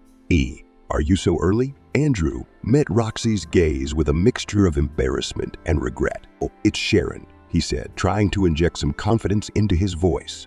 Your nurse. She'll be looking after you. If Roxy could have put her emotions into words, she might have raised a storm of indignation. But all she was left with was a look full of unspoken words. Andrew, meanwhile, was unloading the car, holding out an envelope to Sharon, presumably containing a cash reward, and finally turning to Roxy. Roxy, what's the matter? Not happy. He tried to find a hint of happiness in her face, but his attempts were doomed. This is your childhood home. There's fresh air, there'll be care, everything's just right. She could have named a million things that would have made her happy. But instead, Roxy just stared at Andrew, noting his every move and every word with a skeptical look. Andrew could feel her gaze, and though he tried to sound confident with his words, a worm of doubt lingered in his soul, a vivid reminder of his true feelings and inner conflict. His mother's words and the numbers on the card reminded Andrew to keep moving forward, even if it meant ignoring the quiet gnawing of conscience in the back of his mind. He got in his car, waved goodbye to his wife through the window, and, with a heavy heart, drove. A year later, Alana, looking at the calendar, bombarded Andrew with questions about why he had shown no interest in his wife's well-being all this time. Andrew, have you seriously never checked on Roxy once in all this time? What are you, some kind of fool? How do you know how she's doing without you? Her outrage knew no bounds. Andrew, tired after a day of work and watching TV, sighed heavily. Sharon calls me every week and tells me everything is fine. Every quarter I take her money. Who's Sharon anyway? The drunk you left to take care of your wife. Are you sure she's watching Roxy and not drinking on your dime? The mother's questions were filled with accusation. The conversation reached a climax when Andrew, sighing with veiled irritation, agreed to go check on his wife the next day, sacrificing his only day off. The sparks of frustration and recrimination that pierced this family quarrel were palpable, and the mother, unable to find common ground with her son, left him alone with his reflections. The dialogue and events framed by this acrimonious exchange no doubt caused Andrew to reflect on the consequences of his actions and the fact that somewhere far away, in a village forgotten by all, his wife lived amidst hopes and disappointments, waiting for the care and attention he may no longer have. Andrew, glancing at the dial and sighing at the duty ahead of him, set off. He was accompanied only by thoughts and silence, for the radio did not work, and only the sudden shouts of other drivers broke the silence. The feeling of a useless journey weighed on him, and submission to his mother's will seemed the only reason for such a trip. The journey was long, and when Andrew finally reached his wife's village, his path was almost blocked by a black car. However, the past misunderstanding on the road remained an unnecessary verbal entanglement, and the drivers continued on their way. As he approached Roxy's house, he felt a growing unease. The house and grounds seem abandoned, and Andrew can't understand how things could have gotten so overgrown. His anxious thoughts are interrupted by the bewilderment of the huge lock on the door. Roxy. Sharon. He called out, but there was only an echo of silence and a phone call to Sharon yielded no results. She didn't pick up. and Andrew began to feel the weight of responsibility. He realized that the situation was getting out of hand, and now he couldn't leave without finding out what was going on. Moving toward Sharon's house, he hoped to find answers to questions that seemed less far-fetched now than they had even yesterday morning. His footsteps quickened as he approached the neighboring house. His questions multiplied, his heart pounded, and his mind raced with speculation about his meeting with Sharon, and most importantly, about Roxy's condition. Andrew was beginning to realize the seriousness of the situation, and his mother's suspicions didn't seem so idle to him now. Sharon had never inspired his trust, but for some reason he had entrusted her with the care of his wife anyway. Stepping outside of Roxy's abandoned house, the man headed along the street to find Sharon's dwelling. Sharon's house looked even worse than Roxy's. The air inside was so saturated with a foul odor that Andrew could only take a cursory look around for finding none. He ran outside and took a deep breath, trying to get rid of the stuffy air. As he caught his breath, he saw a woman walking by, the full buckets in her hands indicating a recent visit to the well. "Excuse me, do you know where Roxy lives?" he asked, approaching her. The Peenin frowned. "Oh, she lived in that house." The stranger nodded toward Roxy's house. "And Sharon, that alcoholic who's supposed to be watching the house?" Andrew nodded affirmatively. The woman explained briefly, "Well, then she's probably at Fred's. At the end of the village lives, she buys moonshine from him." "And who are you?" "Never mind." Andrew dismissed her and asked, "Will you show me where Fred's house is?" "Well, why don't I show you?" She pointed the way. At Fred's house, Sharon was indeed involved in a yellowish drink, but Andrew, wasting no time, grabbed her and dragged her outside. "Where's Roxy?" he asked impatiently. "Oh, who?" Sharon pretended not to understand her. "My wife. Where's the alky?" he said more sharply. Oh, that Roxy," Sharon said calmly. She lives not far from here. Show me," Andrew ordered. Sharon grinned for a moment and then relaxed and demanded, "What's in it for me?" Annoyed, Andrew pulled several bills out of his wallet and silently handed them to Sharon. She quickly counted the money and nodded, then slipped out of his arms and flew back to Fred's house. She returned without the money, but with a large bottle of yellow drink. Let's go." Sharon waved her hand, leading him forward, trying to stay on his feet. Andrew followed Sharon, thinking about the possibility of getting lost in this confusing path. It seemed to him that Sharon was purposely leading him down intricate paths in preparation for an outing. However, the roof of an unknown luxurious building appeared in the distance.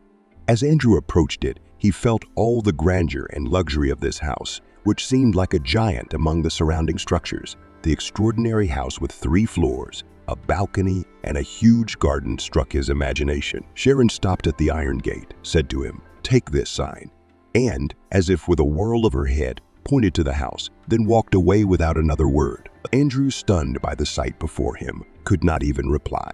He rang the bell, and a cheerful voice came from the house. "Martin, what are you doing home so early?"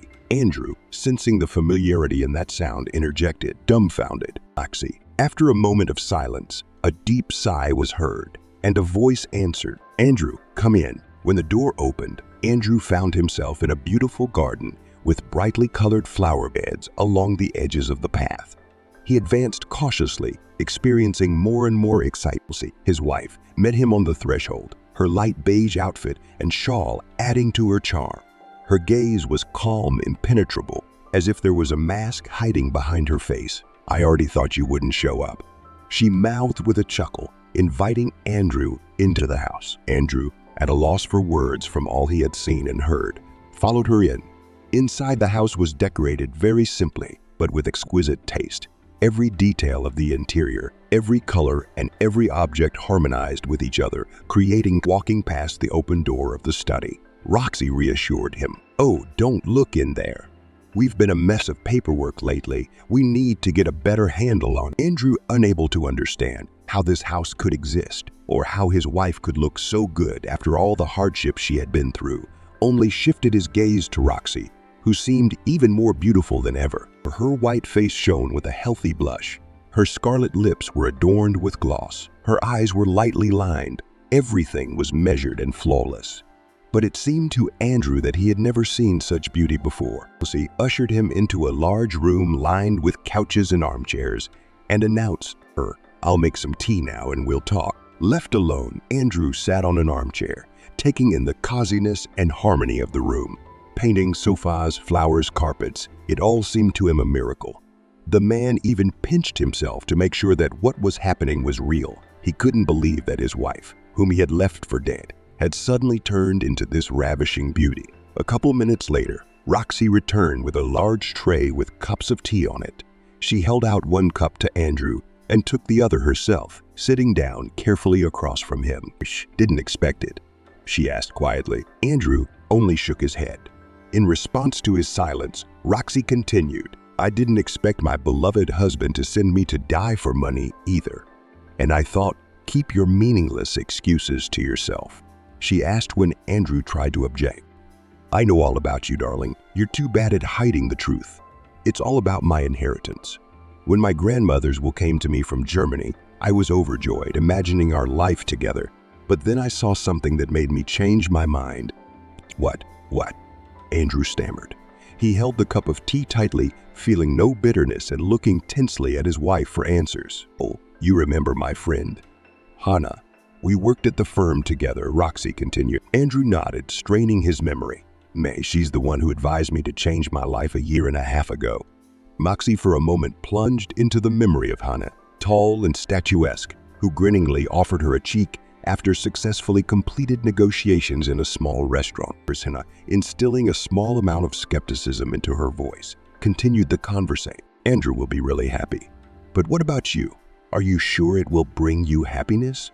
Have you ever wondered what you're going to do with that amount of money and property?" Elsie smiled, and her eyes lit up with a slight fire. "Of course, I dream of improving our lives, and not only for my own well-being, but also to help others. I've always wanted to start a charity to help orphans. Maybe now I can make it happen." Hannah looked at Roxy with a new respect. Until now, she had seen Roxy as a caring wife and mother. But now she saw a woman with a big heart and great ambition. "You're right, Roxy. It's honorable. But remember, money doesn't always bring happiness. It can change relationships with loved ones, cause envy and misunderstanding." From Elsie nodded, realizing the complexity of the situation. "I understand the risks. But I also believe that if this inheritance is managed properly, it can benefit many. For that, it's worth the risk." Ina, still somewhat perplexed, but now also with some admiration, raised her glass. "To your dreams, Roxy. And here's to making them come true. Just be careful." The girls touched glasses, and in that moment Roxy felt the excitement and anticipation of the new life that lay ahead of her. She knew that difficult challenges lay ahead, but now, armed with her friend's support and new perspectives, she was ready to face them head-on. Hannah was Roxy's co-worker. She worked at the firm with Roxy, was a few years older than her, and was the head of the department. She always wore strict suits and had very definite opinions on many things, especially finance. Roxy opened a small woman's purse, pulled out an envelope, and handed it to her friend. "Look at this. Do you think it's real?" Hannah, interested, opened the envelope and familiarized herself with its contents. It was a letter from Germany. "Who is Aux Reuter?" she asked. My paternal grandmother," Roxy answered. "She married a German when my father was about 6 or 7, and they went to live there. Then Dad came back to America and met Mom. The last time I saw my grandmother was at my father's funeral. She asked me to go with her." "Why didn't you say yes?" Hannah asked. "Was I supposed to leave Andrew?" Roxy exclaimed in surprise. "He has a mom here, a job. And I never dreamed of living abroad." Ina looked at her colleague with incomprehension. "You're incorrigible, Roxy. To trade a good life in Germany for a man." She rolled her eyes. She knew her friend's position on her husband and preferred not to listen to her. Hannah had always been very sharp in her statements, thanks to which she had a good career, but few friends. They'd all run away from her bluntness. "Your Andrew would sell his mother for money," Hannah continued. "Do you know how much your grandmother left?" "There was a letter enclosed," Roxy answered. "She wrote that I was the last of her relatives and that she was giving part of the inheritance to her husband's children and part to me. From the letter, there's a good deal of money in it, as well as a small share in an estate in Germany. Do you have to go there to get it? Anna asked. There are instructions on what to do. You can accept the inheritance in America. The notary will come here himself, Roxy explained. A waiter came up to them and brought them food. The girls ordered a salad and a glass of wine. I can imagine how happy Andrew will be, Roxy continued. He's always dreamed of money and his own business, and you've dreamed too, Hannah pointed out, waving her fork. And unlike him, you have the opportunity to make it happen. Don't say that about Andrew, Roxy objected. He's a good man. He's just unlucky. Hannah laughed out loud. Yes, the most unlucky thing about him is his mother, and his mother-in-law is a bitch. I still don't understand why you live with her when you could move. Roxy shrugged.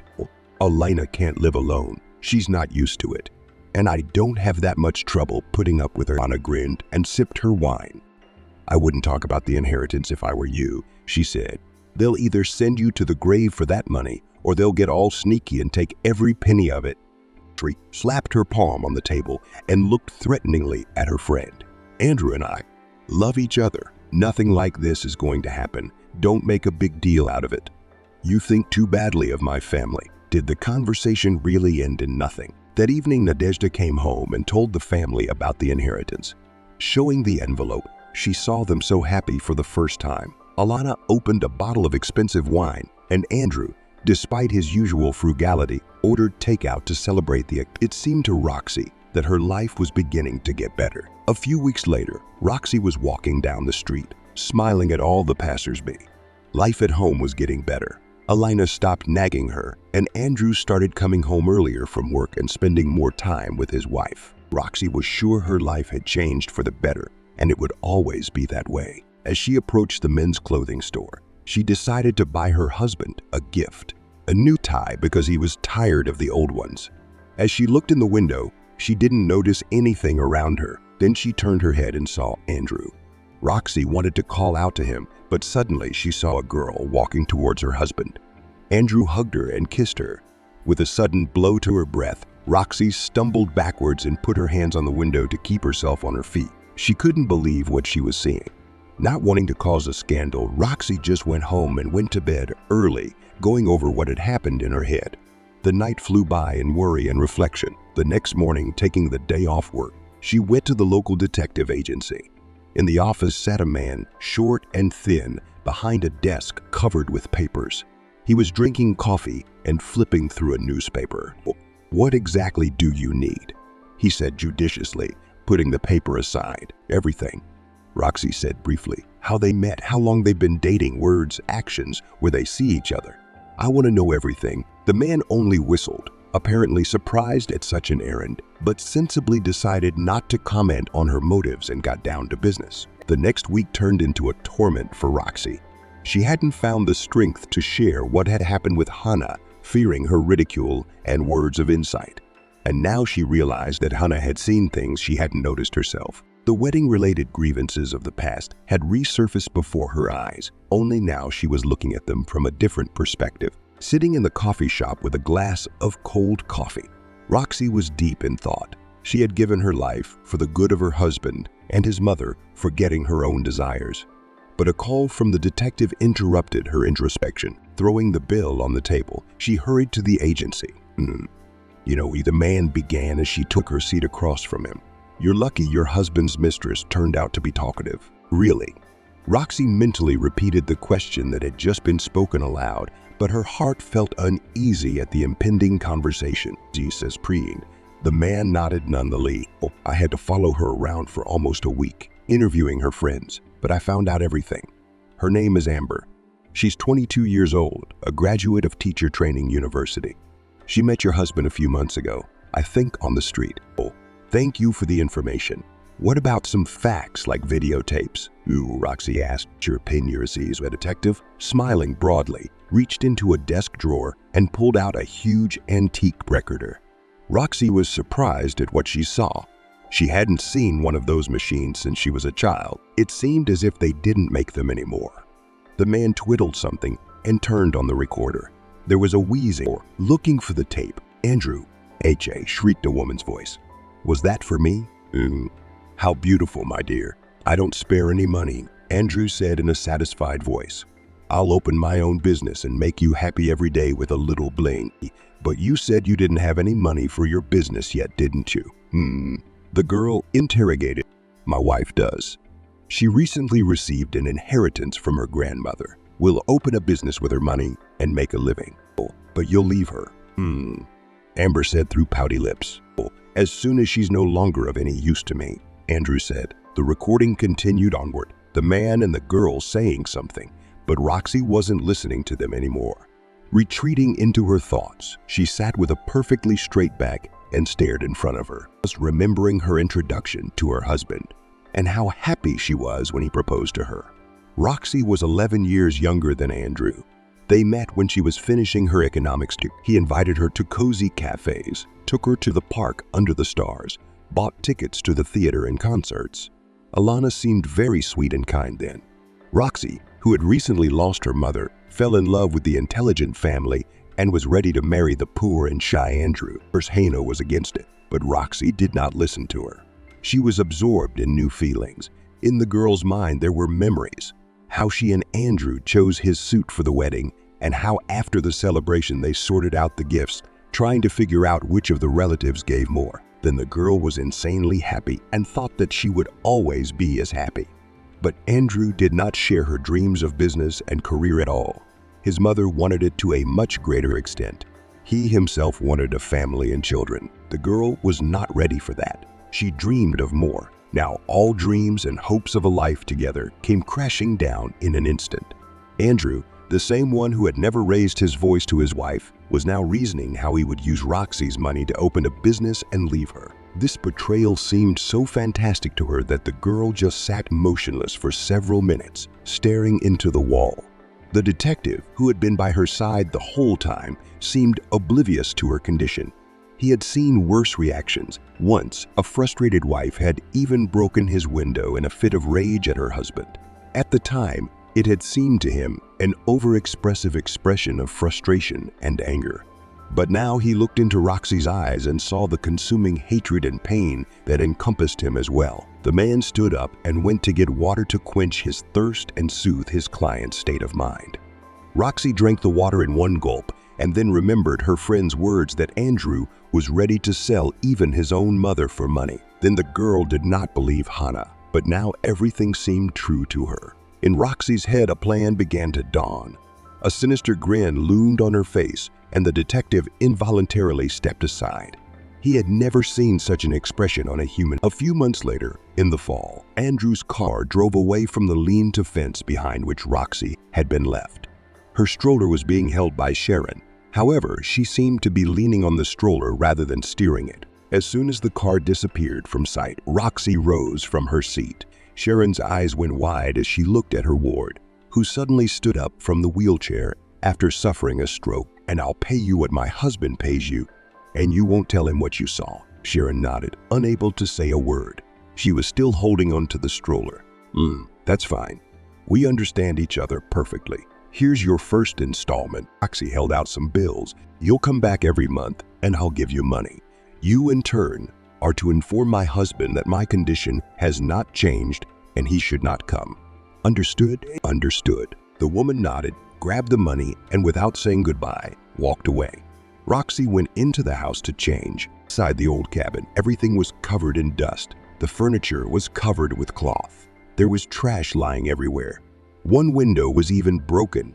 Apparently, children had tried to get in. Roxy walked over to the old red couch, threw the fabric off of it, and sat down tiredly. A dust cloud rose up around her. The girl pulled her cell phone out of her pocket, which Elena had been lucky enough not to find, and dialed the only number she could trust. "AC, come over. Everything happened exactly as you said it would." "Yeah, I'm at the farmhouse." She ended the call and stared into space. The thoughts in her head alternated chaotically. She thought of everything and nothing at the same time. An hour and a half later, when Roxy had cleaned the house, changed clothes, and prepared food, the door opened. A tall girl in a blue suit walked in with a small bag in her hands. "I don't like your scrambled eggs," Hannah grinned, glancing at the dirty old skillet, which was covered with a layer of grease so thick it was probably impossible to clean. "It's a good thing you brought wine. Without it, I definitely wouldn't have been able to survive the day. Tina looked around the room and nodded as if agreeing with her thoughts. Then her gaze stopped on a package of diapers and she shook her head incredulously. You've been living in that for 3 weeks. God, it's unbearable. Yeah, it's hard to disagree with that. Oh, but you know what stressed me out the most? Roxy asked, pulling dishes out of the cabinets. Tina, checking the tables and arranging the food containers, waited for her to continue. Alana changed my diapers so many times a day. She didn't even seem to notice that I only went to the bathroom once a day. She was so engrossed in reading her novels that she didn't hear me get up and walk around the house. Tina laughed. Leaving the house for a few days, she would definitely not notice anything. The main thing is to put a photo album next to her. That's for sure. Roxy sighed, sitting down at the table. I still can't believe they decided to let me die, and that they believed in a diagnosis that they made up on the fly. They heard I didn't have long to live, and they started to reject. Where were they to ponder the reality of the doctor's diagnosis? Tina and Roxy began to eat, thinking about the future. I'll live here for a month or so until I figure out how to move on. I don't have any plans for the future. For the first time in my life, what are you going to do here? Hannah asked. An old abandoned house, an overgrown garden, a remote village. This place and your imagination are incompatible. If I plunge into it now, I'm sure I'll burn out. Not this condition, Roxy explained. You see, I gave up dreaming about my business a long time ago. I've got all my ideas and workings dusting somewhere in the back of my apartment. And as it seems to me, everything has long ago lost its relevance. I want to hear somehow to unwind. Maybe I'll come up with something. I haven't had a vacation in a long time. Hannah shrugged. For the first time, she didn't know what to say to her friend. There were no words. She didn't like Andrew. For whatever reason, it seemed silly to refuse to be a witness at their wedding. However, she didn't think he was capable of such a thing.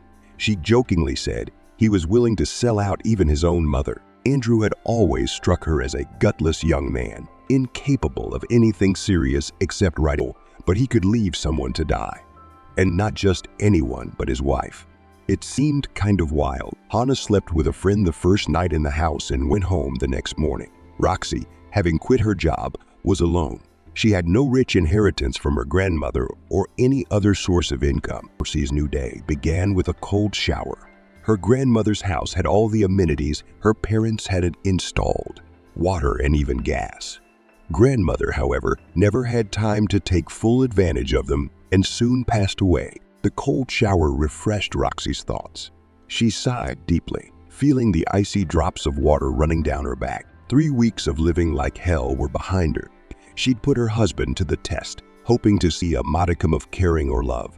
But all she'd gotten in return was hatred and anticipation of her soon-to-be termination. That was the worst of it. She couldn't go back to her old rhythm. A familiar life had been left behind, and she needed to cheer up and clear her thoughts. She had some hidden money with her, a rainy day fund that no one had ever gotten to. It was time to use it. Roxy headed for the store. She vaguely remembered its location, but she was sure she could ask the locals.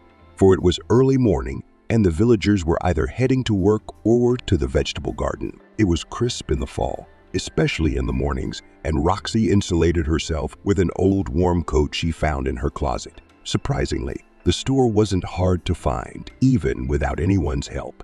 It looked exactly the same as it had 2 decades ago. Memories of her childhood, when she used to come here for candy, came to mind. A woman in a blue apron, apparently the Pamela she remembered from her childhood, stood behind the counter. Aunt Pamela, hello. Do you recognize me? Roxy asked, staying in front of the counter. Pamela took a closer look at her. A familiar face, I think.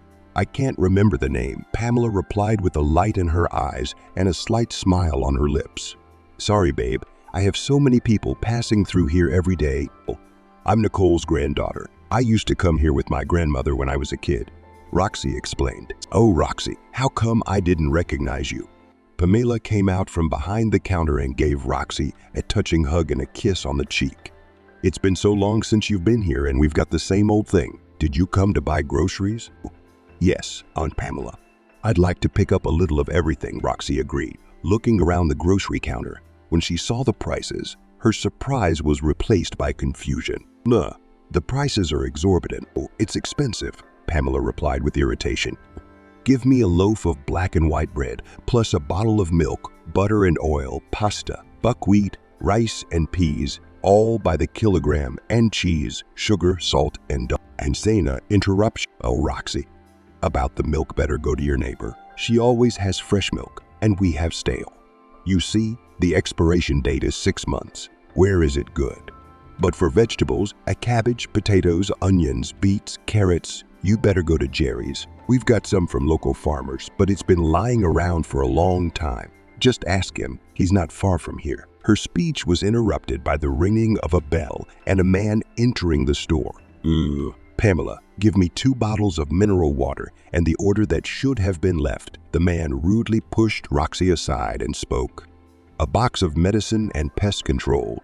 We need to get everything treated for winter. Martin, don't you see? We have a visitor here. Pamela frowned sternly, but Martin only glanced at Roxy. She's a townie. Let her shop there. I need it now. Farmers in the village were often in a hurry, a lot of work, because everything had to be prepared for winter. Martin, Pamela said sternly. Roxy made a conciliatory gesture. Let him through. Aunt Pamela. He must have more important things to do now. Pamela, with a look of displeasure, went off to fetch the box. Couldn't it have waited just a few minutes? Roxy thought. The man was tall, with black hair. His hands were workmanlike and his gaze was stern. It struck Roxy that she hadn't seen men like this since she was a child. Despite his working and somewhat unkempt appearance, Martin was quite an attractive and young man. He was obviously in his 30s, but no more than 40. He looked at the girl with a squint. Are you so fundamentally rude? The man asked. I'm in no hurry to get anywhere, of course, but even in the city, the queue is observed. And there, believe me, they're in a much bigger hurry than yours. Roxy replied with a chuckle, looking away and feeling the man's gaze on her. Pamela appeared with a heavy box and held it out to her visitor. Take it. The mineral water is over there. She jabbed her hand at the far corner, where the plastic wrappers did indeed contain mineral water. You'll give it back later, okay? Martin nodded, grabbed 2 bottles of water, and left the store without saying goodbye. Who's that? Roxy asked Pamela. The woman shook her hands and headed for the cereal shelf. Farmers local. Inherited the house and cattle from my father 8 years ago. Decided to take over the farm. Built it all himself. Hired workers. Does what he can.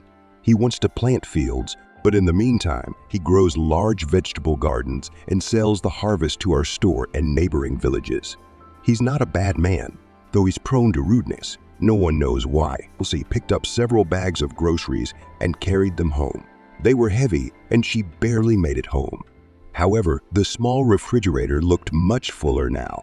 After that, the girl went to get vegetables and dairy products from the people Pamela had wrecked. Although in the city she was used to buying everything in the store, it was both cheaper and better to buy goods from the locals in the village.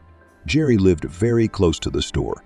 He had a large plot of land and 2 goats, which loudly barked at the sight of a visitor. As a child, Roxy was afraid of animals, so now she preferred to avoid them. In the house, Roxy found an old man who was making a chair. The girl explained her situation to him and introduced herself. Roxy, she said, I'm so glad to meet you.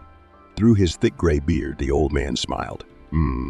It's been so long since we've had young people in the village.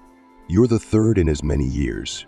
And Nicole's granddaughter, I only remember her daughter, Laura. Yes, that's my mom. The girl nodded. So, are you going to sell some vegetables? I can give you some clouds for change, Jerry smiled. I've got them good, ripe ones. They'll be good for winter and for compote and jam.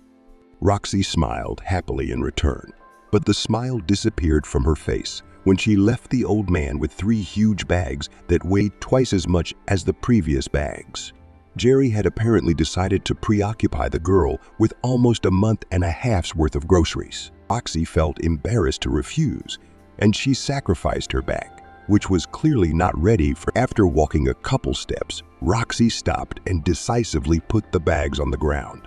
A black car with a large body stopped not far away. Need help? A familiar voice sounded. Roxy looked up and saw Martin examining her bags. Remembering his words at the store, she hesitated. She didn't want to depend on a man who couldn't be polite, but she didn't want to carry huge bags. Once again, pride had to be sacrificed. Yes, it wouldn't hurt, she agreed. Martin got out of the car and picked up the bags. You've shopped. Are you going to winter here? He joked. No, to make compote and fry potatoes. The girl grinned and picked up a smaller bag, helping to load it into the back of the car. Martin turned and took the bag from Roxy's hands. She felt his warm touch and froze for a moment. Then she let go of the bag and backed away a few steps. Martin stowed the duffel and closed the back of the truck. Will you show me the way, where to take you? He asked. Sure I will, Roxy replied and sat down in the passenger seat. So you're coming to us from out of town? Martin asked as he started the car. Well, yes, Roxy said thoughtfully. What attracted you here? I grew up here, Roxy shrugged. And then I had some problems at home and needed a place to go to be alone. I thought of this cabin. I've always liked this village. It's peaceful. It's a quiet place to think. Yes, it is, Martin agreed. Either he was in a hurry or it was his usual way of driving. He was not only in a hurry when he was driving. In the store or on the street, he didn't slow down either. So Roxy assumed it was part of his character. The bags were unloaded and even brought into the house. Martin stepped through the grass that reached to his waist. It had already started to dry, so it rustled underfoot. Grandma used to do it herself almost until she died, Roxy remembered. Grandma could do everything from sewing to fixing the roof. And here I am, a city girl. In our village, women hardly know how to mow, even with electric mowers, Roxy pondered to herself. Equality didn't come here. Martin grinned as he opened the gate. Inyasi, are you from the city? Yes. The man answered and glanced at his watch. What time is it? I have... What's your name? Or Roxy. The girl introduced herself. That's a pretty name. Nice to meet you, Roxy. I'm Martin. The girl smiled. Martin disappeared into his car, leaving the girl alone. She stared after him for a long time, trying to figure out what would happen next. The next morning, she woke up to a noise and a strange metallic sound. She got up with a creak of the bed and went to the window. Martin was standing in the middle of the grass with an old scythe.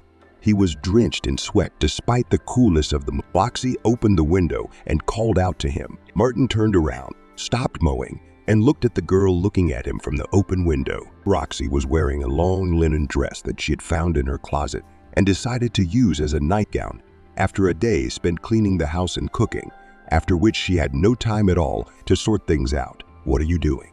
Martin raised his eyebrows, silently voicing his opinion of the question. I realize you're mowing, but why are you doing it in my house?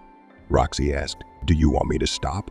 Martin looked at her caustically. Roxy shook her head and closed the window, wanting to end the conversation after realizing the man's gaze on her. To avoid such attention, she rather changed her clothes and headed for the kitchen. She decided to bake pancakes, though she usually never cooked or even had breakfast this early in the day, having gotten used to the city pace of life. But she felt the need to feed an unexpected guest when Martin finished his work outside. Nadeshda was already waiting for him with a cooked breakfast. Then for breakfast.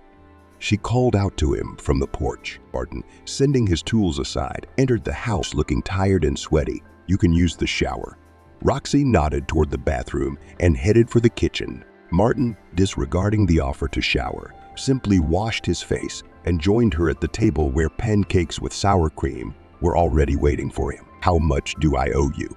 Roxy asked, seeing him at the table. Martin raised his eyebrows questioningly. Well, you didn't do it for free, did you? For food, the man replied with a smile. Taking up a pancake, he looked at Roxy intently, as if trying to find an answer in her eyes. If you don't want money, I won't insist, she said, shrugging slightly. I'm used to any labor having to pay. You don't hear about help in the city, Roxy said. You said yourself you were from the city. Roxy grinned. Aunt Pamela told me you've been here 8 years, so you're not in a position to reproach me. I'm not. It's just that the townspeople are always so surprised when they get free help. I used to be like that myself, Martin said thoughtfully. Why don't you eat?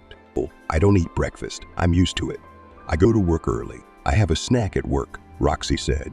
And where did you work? Martin asked interestedly, tilting his head to the side. assistant to the general manager of the firm, she answered. Martin whistled approvingly and smiled. Oh, I'm surprised to see you here. He nodded delicately toward the house with the shabby wallpaper. Oh, see, don't think I didn't shovel money in. But I liked the work, Roxy said. I dreamed of more. And then disaster struck. You'll tell me later? You've got an attic to clean and a friend coming over in the evening. Martin smiled. He finished his breakfast and left the house. Roxy looked at him thinking, in the evening, Hannah, Roxy's friend, arrived with the right things. Wow, it's so clean here. Hannah was surprised to see the yard. Oh, I need to replace the glass. Where can I find a craftsman? Roxy asked without saying hello. Ask the man who was watching the grass. Maybe he'll do it. Hannah grinned. That was Martin. He's a farmer from here. He helped me in the trails. I don't think he has time. Sighed Roxy. Oh, but he has time for a mowing job. May nodded philosophically. Oh, what kind of farmer?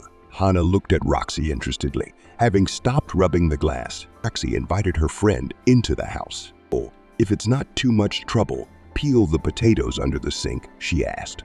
Oh, what's going on with the farmer? Hannah picked up the knife, starting to peel the potatoes. Oh, I didn't know him before. He came here 8 years ago, right after my grandmother died.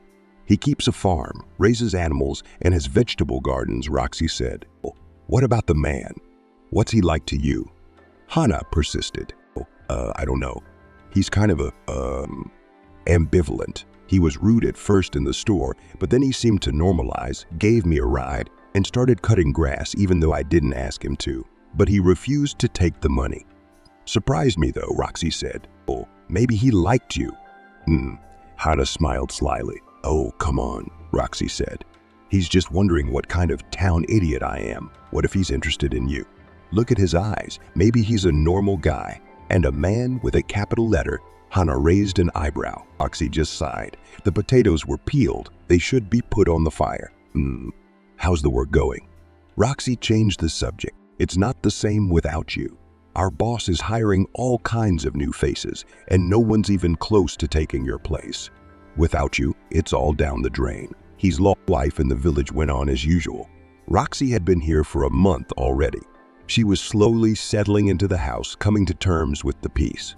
But that tranquility is her burden. Work. That's what always pushed her forward for the sake of her family, for the sake of herself. And here she is in relaxation for a month, as if all her activities suddenly came to a standstill. The first days were spent on cleaning and tidying up, but she got wrapped up in everyday life, and a month has already flown by. Anyway, still the girl was not used to the changes in her life yet, but then came the peace and quiet. The girl got up late, read books brought by Hannah, went to visit her grandmothers and listened to their stories from her youth. Besides, Roxy couldn't get rid of the thought that Martin showed up every time Hannah arrived. He heard the conversation about the broken glass and came over the next morning to change it. Roxy bought him lunch. Then he fixed the wicket and the girl made him breakfast again. This happened several more times and it became a habit. Roxy was no longer surprised by the morning noise outside and the presence of the man under the window. Martin, as usual, came into the house and sat down at the table. There were hardly any long and serious conversations between them. He didn't give her flowers or compliment her. He was just there for her. It seemed strange. Roxy wanted to understand his motives. Admit it, Martin, you just come to me to eat, she said once. Oh, I didn't say that. The man grinned, taking his eyes off the phone screen. Their conversations were brief, rarely going far and often joking. There were rumors in the village, and a farm girl had even come to Roxy's house, threatening her. Martin is mine. Do you understand? You think by coming here from your town you can take our men, don't you? But here's your plum. The lush brunette said menacingly, plucking a leaf off the tree and hurling it at Roxy standing on the porch. The next time Martin came by, she told him about her encounter with the groupie. Oh, were you frightened? The man inquired, smiling, but there seemed to be a note of seriousness in his words. I've been through worse. When I worked at a large firm, I was threatened by serious grown men. I once refused to let a company sign a contract instead of my boss. They almost attacked me right there. That was the real scary part. not some angry fan getting mad because you fix everything in my house without asking for anything in return. Martin smiled and fell silent. Oh, you're not much of a talker, are you? Roxy asked. The man nodded. Oh, can we switch to you then? We don't seem to have such a big age difference. The girl suggested. Martin agreed with her words, but quickly returned to his borscht. Roxy grinned, watching him. Such a man, who avoided talking, was new to her. One day Roxy was walking through the village. Martin hadn't visited her for a long time, and she thought he might be tired of their meetings. To distract herself, she went out for a walk. Her heart was filled with hope that she would meet Martin on her way, for she was beginning to miss his usual silence. All she met, however, were men who were restlessly running to and fro and discussing something vigorously. Roxy approached Pamela, standing outside the store with a concerned look. What's wrong? Roxy asked. Pamela covered her face with her palm. Martin's farm is on the verge of collapse. Something's wrong. The men are terrified they might lose their jobs. And who's going to find work in our village? It's bad. Martin's always struggled to make ends meet. And now it's getting worse. Roxy frowned and looked away. Can you tell me how to get to Martin's farm? After Pamela's instructions, Roxy headed toward the farm, which was on the edge of the village. The building was long, and from there came the mooing of cows. Women in aprons fussed with buckets, and men labored in the backyard. Behind the farm stretched a large vegetable garden that was now, in the fall, resting. Excuse me, where can I find Martin's office? Roxy asked a passing woman, receiving an answer. She went there. Martin's office was small, with a narrow window through which rays of light shone. There was a desk in the middle of the room, with a chair and a small cabinet next to it. Martin stood in the center of the office and leaned over some papers. He was saying something in a whisper, working with a calculator and making edits to documents. Oh, Martin, hello. The man turned around abruptly and sighed. Oh, is something broken again? He asked. I'm sorry, it's not a good time. No, Roxy replied. I heard you were in trouble, so I came to help with the paperwork. Oh, it's okay, I can handle it, the man said a little harshly. She stepped closer and almost pushed Martin away, taking hold of the documents. The man sighed loudly. Get away, or I'll have to drag you out of here. Roxy looked up and scrutinized the papers. Already at a glance, she saw huge sums and excessive spending. Oh, do you have an accountant or someone who understands finances? She asked. I handle everything myself, Martin repeated. Oh, I see how you manage this. You're spending a lot of money. You need a specialist now, Roxy said. Oh, and where am I going to get one? Martin asked glumly. Roxy smiled and pointed to herself. Oh, I'm an economist by training, and I have experience. I can help. Martin waved his hand and sank down tiredly in his chair, letting Roxy do the paperwork. Late that night, in the now empty farmhouse, they discussed the reform plan. Are you sure that if you remove these expenses, nothing will change? Martin asked. Yes, there is no point in such spending. Many estimates are made inefficiently. It's time to change that, Roxy replied confidently. Martin rubbed the back of his head. I'm a military man by training. My father's dream of a big farm and fields was all I had. I wanted to do what he wanted, but he's dead. His voice faltered on the last words. Roxy reached out and touched his shoulder, trying to comfort him. Roxy listened intently to Martin. She could feel his pain at having to give his father to an institution. The cold wind didn't seem so cold next to him, and walking in the evening was somehow peaceful and special. So what's the story about the stroke? Martin asked suddenly, unexpectedly to herself. Roxy froze for a moment at the suddenness of the question, but then decided it was time to share her past. She began to talk about her life, how she and Hannah had developed a plan together, and how indifferent those she had once considered close to her seemed. Her whole story was mixed with feelings of loss, disappointment, and wanting a fresh start. Martin took her hand in return, offering quiet support. Roxy responded with a grateful nod, feeling the warmth of his pull. Why don't you go back to town? He asked after she finished her story. At first I wanted to, but then it's so quiet, so peaceful.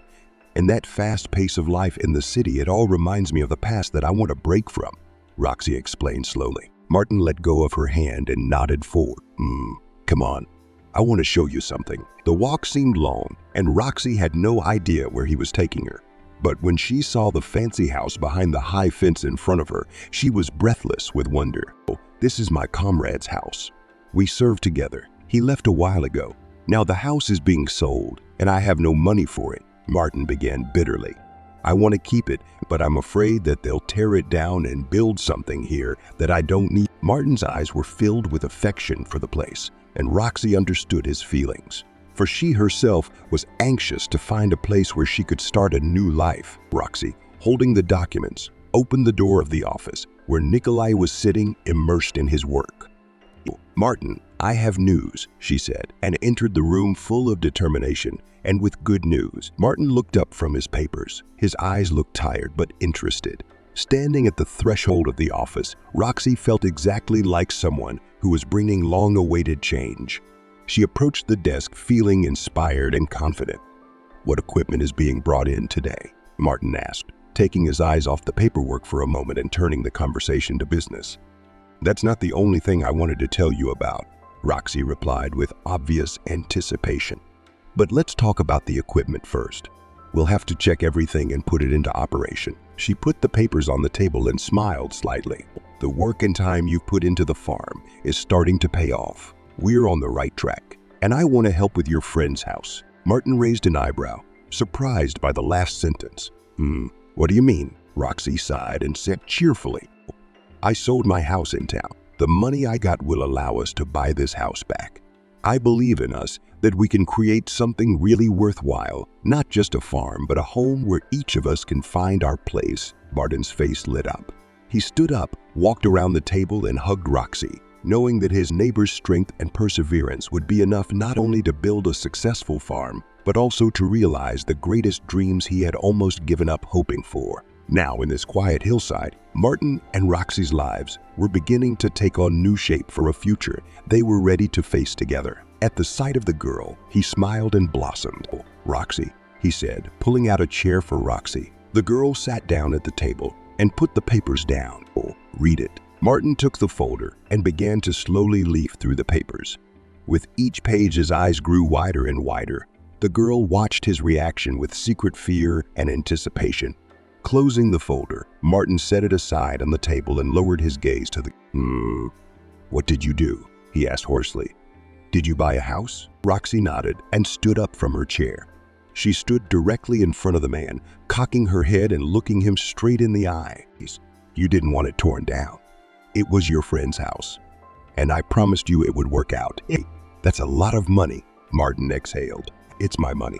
I do whatever I want with it. Besides, I like the countryside and the flow of thoughts and hope. A kiss interrupted her words. Is that how you decided to get the house? Roxy grinned when Martin pulled away. Is that what you think of me? He asked hoarsely. No, the girl exhaled. I bought this house for us, if you want us to be. I think I'm in love. The man kissed the girl again. I'm too, he replied and hugged Roxy gently. Real feelings. Andrew sat across from his wife and could not believe her story. His hands rested listlessly in his lap and his eyes stared straight ahead. He wasn't trying to see anything. He just couldn't turn his head in surprise. Are you telling me you made all this up to test me? Roxy looked at him sadly and drank her tea. There was a knock on the door. Hannah walked in wearing a tight blue dress. She looked directly at Andrew and grinned. So, did you tell him everything? I wish I could have seen his face. I was a little late, so you knew everything, Andrew shouted. Hannah grinned. That was my doctor, the one I paid to diagnose me. Did you really think Roxy was the one who set all this up? She loved you too much to do it. And here you were, breaking her heart, deciding you could treat her like garbage. Andrew pressed his lips together. You don't know anything. Roxy, I love you, Roxy. Roxy raised her eyebrows and grinned. What? Amber doesn't suit you anymore, or couldn't wait for you to open your business and shower her with gifts. Andrew opened his mouth to object to something, but stopped talking at the last moment, realizing that excuses were pointless. But how dare you play such a trick on us with Mom? Andrew asked. She was so upset when she found out you were sick. Hannah and Roxy looked at each other and laughed. Elena ran ahead of everyone and shouted with joy that her sister-in-law was sick and would soon give up her skates. She was looking forward to my inheritance more than you. Andrew considered the house and then smiled broadly. You bought and earned it all during your marriage to me. Hannah frowned, realizing what her friend's husband was getting at. She wanted to contradict him, but he opened his mouth again. May, since you acquired this during your marriage to me, half of the property is mine. Hannah was a lawyer. She knew the law and how these situations usually ended. Roxy got up from her chair and looked angrily at her husband, wanting to tell him what she thought of him. But at that moment, the door opened and the man from under Andrew's slashes walked in. Hello, Martin. Anna nodded and whispered something in the man's ear. The man turned around to Andrew with a very serious and furious face. It seemed almost impossible to stop him. He was moving towards Andrew. The man started backing away because of fear, looking for a way out. If you idiot decide to threaten Roxy, I'll give you such a sweet life. Martin said harshly. Grabbing Andrew by the scruff of his neck, threw him out of the room. Hannah, Roxy, and Martin heard the front door slam. Andrew was walking away from the house with quick step. Why did you let him in?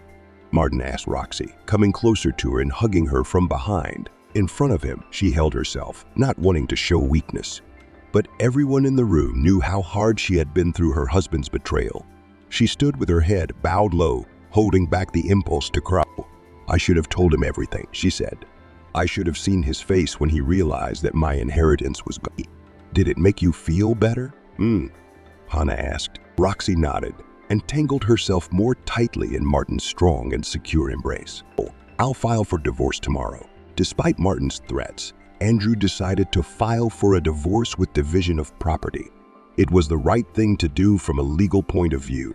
If he wanted to claim the inheritance, he would have been wrong. But the girl bought a house and rented fields, the income from which is considered jointly acquired property. The notice from the court came to the post office.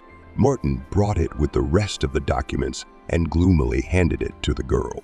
When Roxy opened the envelope and read the summons, she turned pale and tired in a second, sat down on the couch. She was all dirty and dusty, having just come from the fields, but she didn't care. She didn't think Andrew would actually sue to divide the property. She didn't think he'd leave her for dead either. He was a very unpredictable man. We need a good lawyer, Martin said, picking up the notice. Hannah, Roxy said. She heads the legal department at the firm. She has a license to practice law. I think she can help us. Besides, we don't have to tell her our story. Martin sat down next to the girl. Look, I looked in the bathroom after you yesterday, and Roxy looked at the man fearfully, not knowing what to say. And I found a test in there. Are you pregnant? Roxy nodded. Oh, I didn't know how to tell you. I thought you'd mind. And a soft kiss punctuated her words. She wrapped her arms around the man and smiled widely. So you don't mind? The joyful smile. The man's mischievous eyes gave the answer better than any words. He hugged the girl tightly and pulled her against him. If this scoundrel suddenly decides to sue you for half of your property, I do not care. You and I will not be left with nothing. We'll have our house, our fields, our child, and ourselves. We'll have each other. Roxy closed her eyes and took a deep breath. But when she opened them, Martin saw the look that had once frightened the detective. It was a determined and unwavering look. He's gone to court to take from me what is mine by blood. But he'll come out of there with nothing. I'll take not only what's mine, but everything he has. He'll be left with nothing. The trial came soon enough. It was as if the universe itself wanted this strange case to be over quickly. Hannah became Roxy's lawyer. Martin supported the girl from the witness stand, as did many of the villagers. The judge was a tall, red-haired woman with a stern look who listened boredly to the plaintiff Andrew's statements and asked him clarifying questions that he couldn't always answer. This seemed to annoy her. Repenses on the plaintiff's side were Elena, Andrew's neighbors and friends, who said all kinds of bad things about Roxy. Alana, as if for the last time, turned on all her drama. I was so scared when Roxy had her stroke. I stayed up until 3 a.m. waiting for news from the hospital. Tears flowed from the woman's eyes. She wiped them away with a white handkerchief and continued. And when I saw Roxy, I almost had a heart attack myself. She wasn't moving. She was almost dead. I had to take care of her while Andrew worked. I cleaned her up and fed her, and it turns out she wasn't sick. The worst thing I could have ever experienced had already happened to me. My son and I have been betrayed, lied to, and now they want to leave me with nothing. But Roxy, backed by Hannah and with witnesses on her side, was ready to fight. She was not going to give up and was confident in the correctness of her actions. The court case promised to be intense, but Roxy and her lawyer were ready to defend. Elena gave another cry and sat back down on the bench. The judge, after her speech, seemed to start listening to the other witnesses with interest. Your Honor, you shouldn't take the word of the plaintiff and his witnesses at face value. Hannah began. To begin with, the defendant has evidence of the plaintiff's infidelity. The tape is admitted into evidence. A recording of Amber and Andrew's conversation rang out across the courtroom. Then a detective took the stand to testify about the plaintiff's relationship. Bullshit. Alana jumped up from the bench, but after a warning from the judge, she sat back down, apparently deeply upset by the slander. I would further like to point out that the defendant did not deceive the plaintiff with documentation. She only pretended to be sick to check on him. No certificates were provided. The doctor only paid lip service to the diagnosis of the patient, the plaintiff, and his mother. Hannah continued. Also, the plaintiff's side claims to have been involved in the care of the sick defendant. However, I have a recording of a conversation between citizen Alana and her son. Please include. The conversation between Alana and her son was played back in the hall, and at the words, "It's okay. She'll be fine until lunch," the people in the hall gasped in surprise. Hannah continued. In addition, the plaintiff has petitioned for the division of the following property: a dwelling house in the village of Norving, Connery Street, House 8, as well as the income from the fields of the Golden Birch Company, which were purchased by citizen Hannah. But her own possession of this property was transferred to the full ownership of citizen Martin a week before the suit was filed. Consequently, the property was purchased during the marriage and given also during, and hence the plaintiff cannot claim a partition of it. The remaining money in the personal account of the defendant and the share in the estate in Germany are part of the inheritance to which the plaintiff is also not entitled to claim. Hannah's words were confident and supported by the evidence. The defense was clearly organized, and every argument seemed unalterable. Roxy's eyes flashed with hope for a favorable outcome. The judge listened carefully to the arguments of both sides in order to fairly resolve this complex dispute. The judge grinned, almost imperceptibly. Roxy was sure she looked at Andrew with it had taken some effort to transfer the property to Martin's estate and to find a corrupt notary who had done the deal retroactively. That helped the case a lot, Hannah continued. Well, is the lawsuit therefore considered null and void? He says no rendered. The judge turned to Hannah. Andrew's estate is directed to be divided evenly between the former spouses. But it's not just the defendant's property, it's also the plaintiff's, namely a 2-bedroom apartment on the street, as well as money in the joint account of the plaintiff and the defendant. Suddenly, Andrew's attorney stood up. He was an old man with a bald head and round glasses. "Oh, objection," he exclaimed. Hannah nodded. The apartment is the plaintiff's inheritance from his father. But according to the law, if one spouse has made substantial changes to the property of the other spouse, it can be recognized as joint. The lawyer inquires, and what substantial changes were made. Now on the screen, Your Honor, you will see pictures of the apartment before and after the renovation. Hannah pointed to the screen. As you can see, it was in a dilapidated state. That was a year after the plaintiff and the defendant were married. And here are the pictures after the renovation, 6 months later. How do you prove that the repairs were made with the defendant's funds? Counselor asked. First of all, during the period when the repair was the plaintiff did not work. On his account was not the necessary amount. In addition, there is the testimony of the foreman of the team that made the repairs. The contract was made on behalf of the defendant. The lawyers continued to argue, called witnesses, tried to prove their case. But soon the judge left for sentencing. She came back with a big red folder in her hands. "Stand up, the court is coming."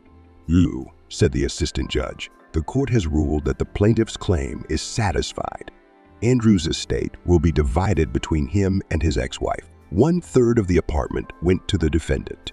The car went into joint use, and 50 of the money from the plaintiff's account went into the ownership of Roxy. The judgment has been entered and is not appealable." The banging of the gavel decided everything. Andrew and Alana looked at Roxy with anger and hatred as Martin hugged her. Hannah smiled widely and walked over to them. "I told you we would take everything from him," the girl said in a slightly strange and even possessed voice. "It's rightfully yours," Martin exhaled. "Oh, not his, but yours," Roxy clarified. "Now you and I have everything we've ever dreamed of. Oh, now we'll have a child, and the house will be a full house," said Hannah, folding the papers. "Oh, well," Roxy stretched out, glancing at her belly. Hannah gave a quick smile and said, "Oh, and you'll take a godmother, of course." "Do we have a choice?" Martin asked. "None." Roxy smiled and hugged the two dearest people in her life again. Now she was sure that everything would be all right.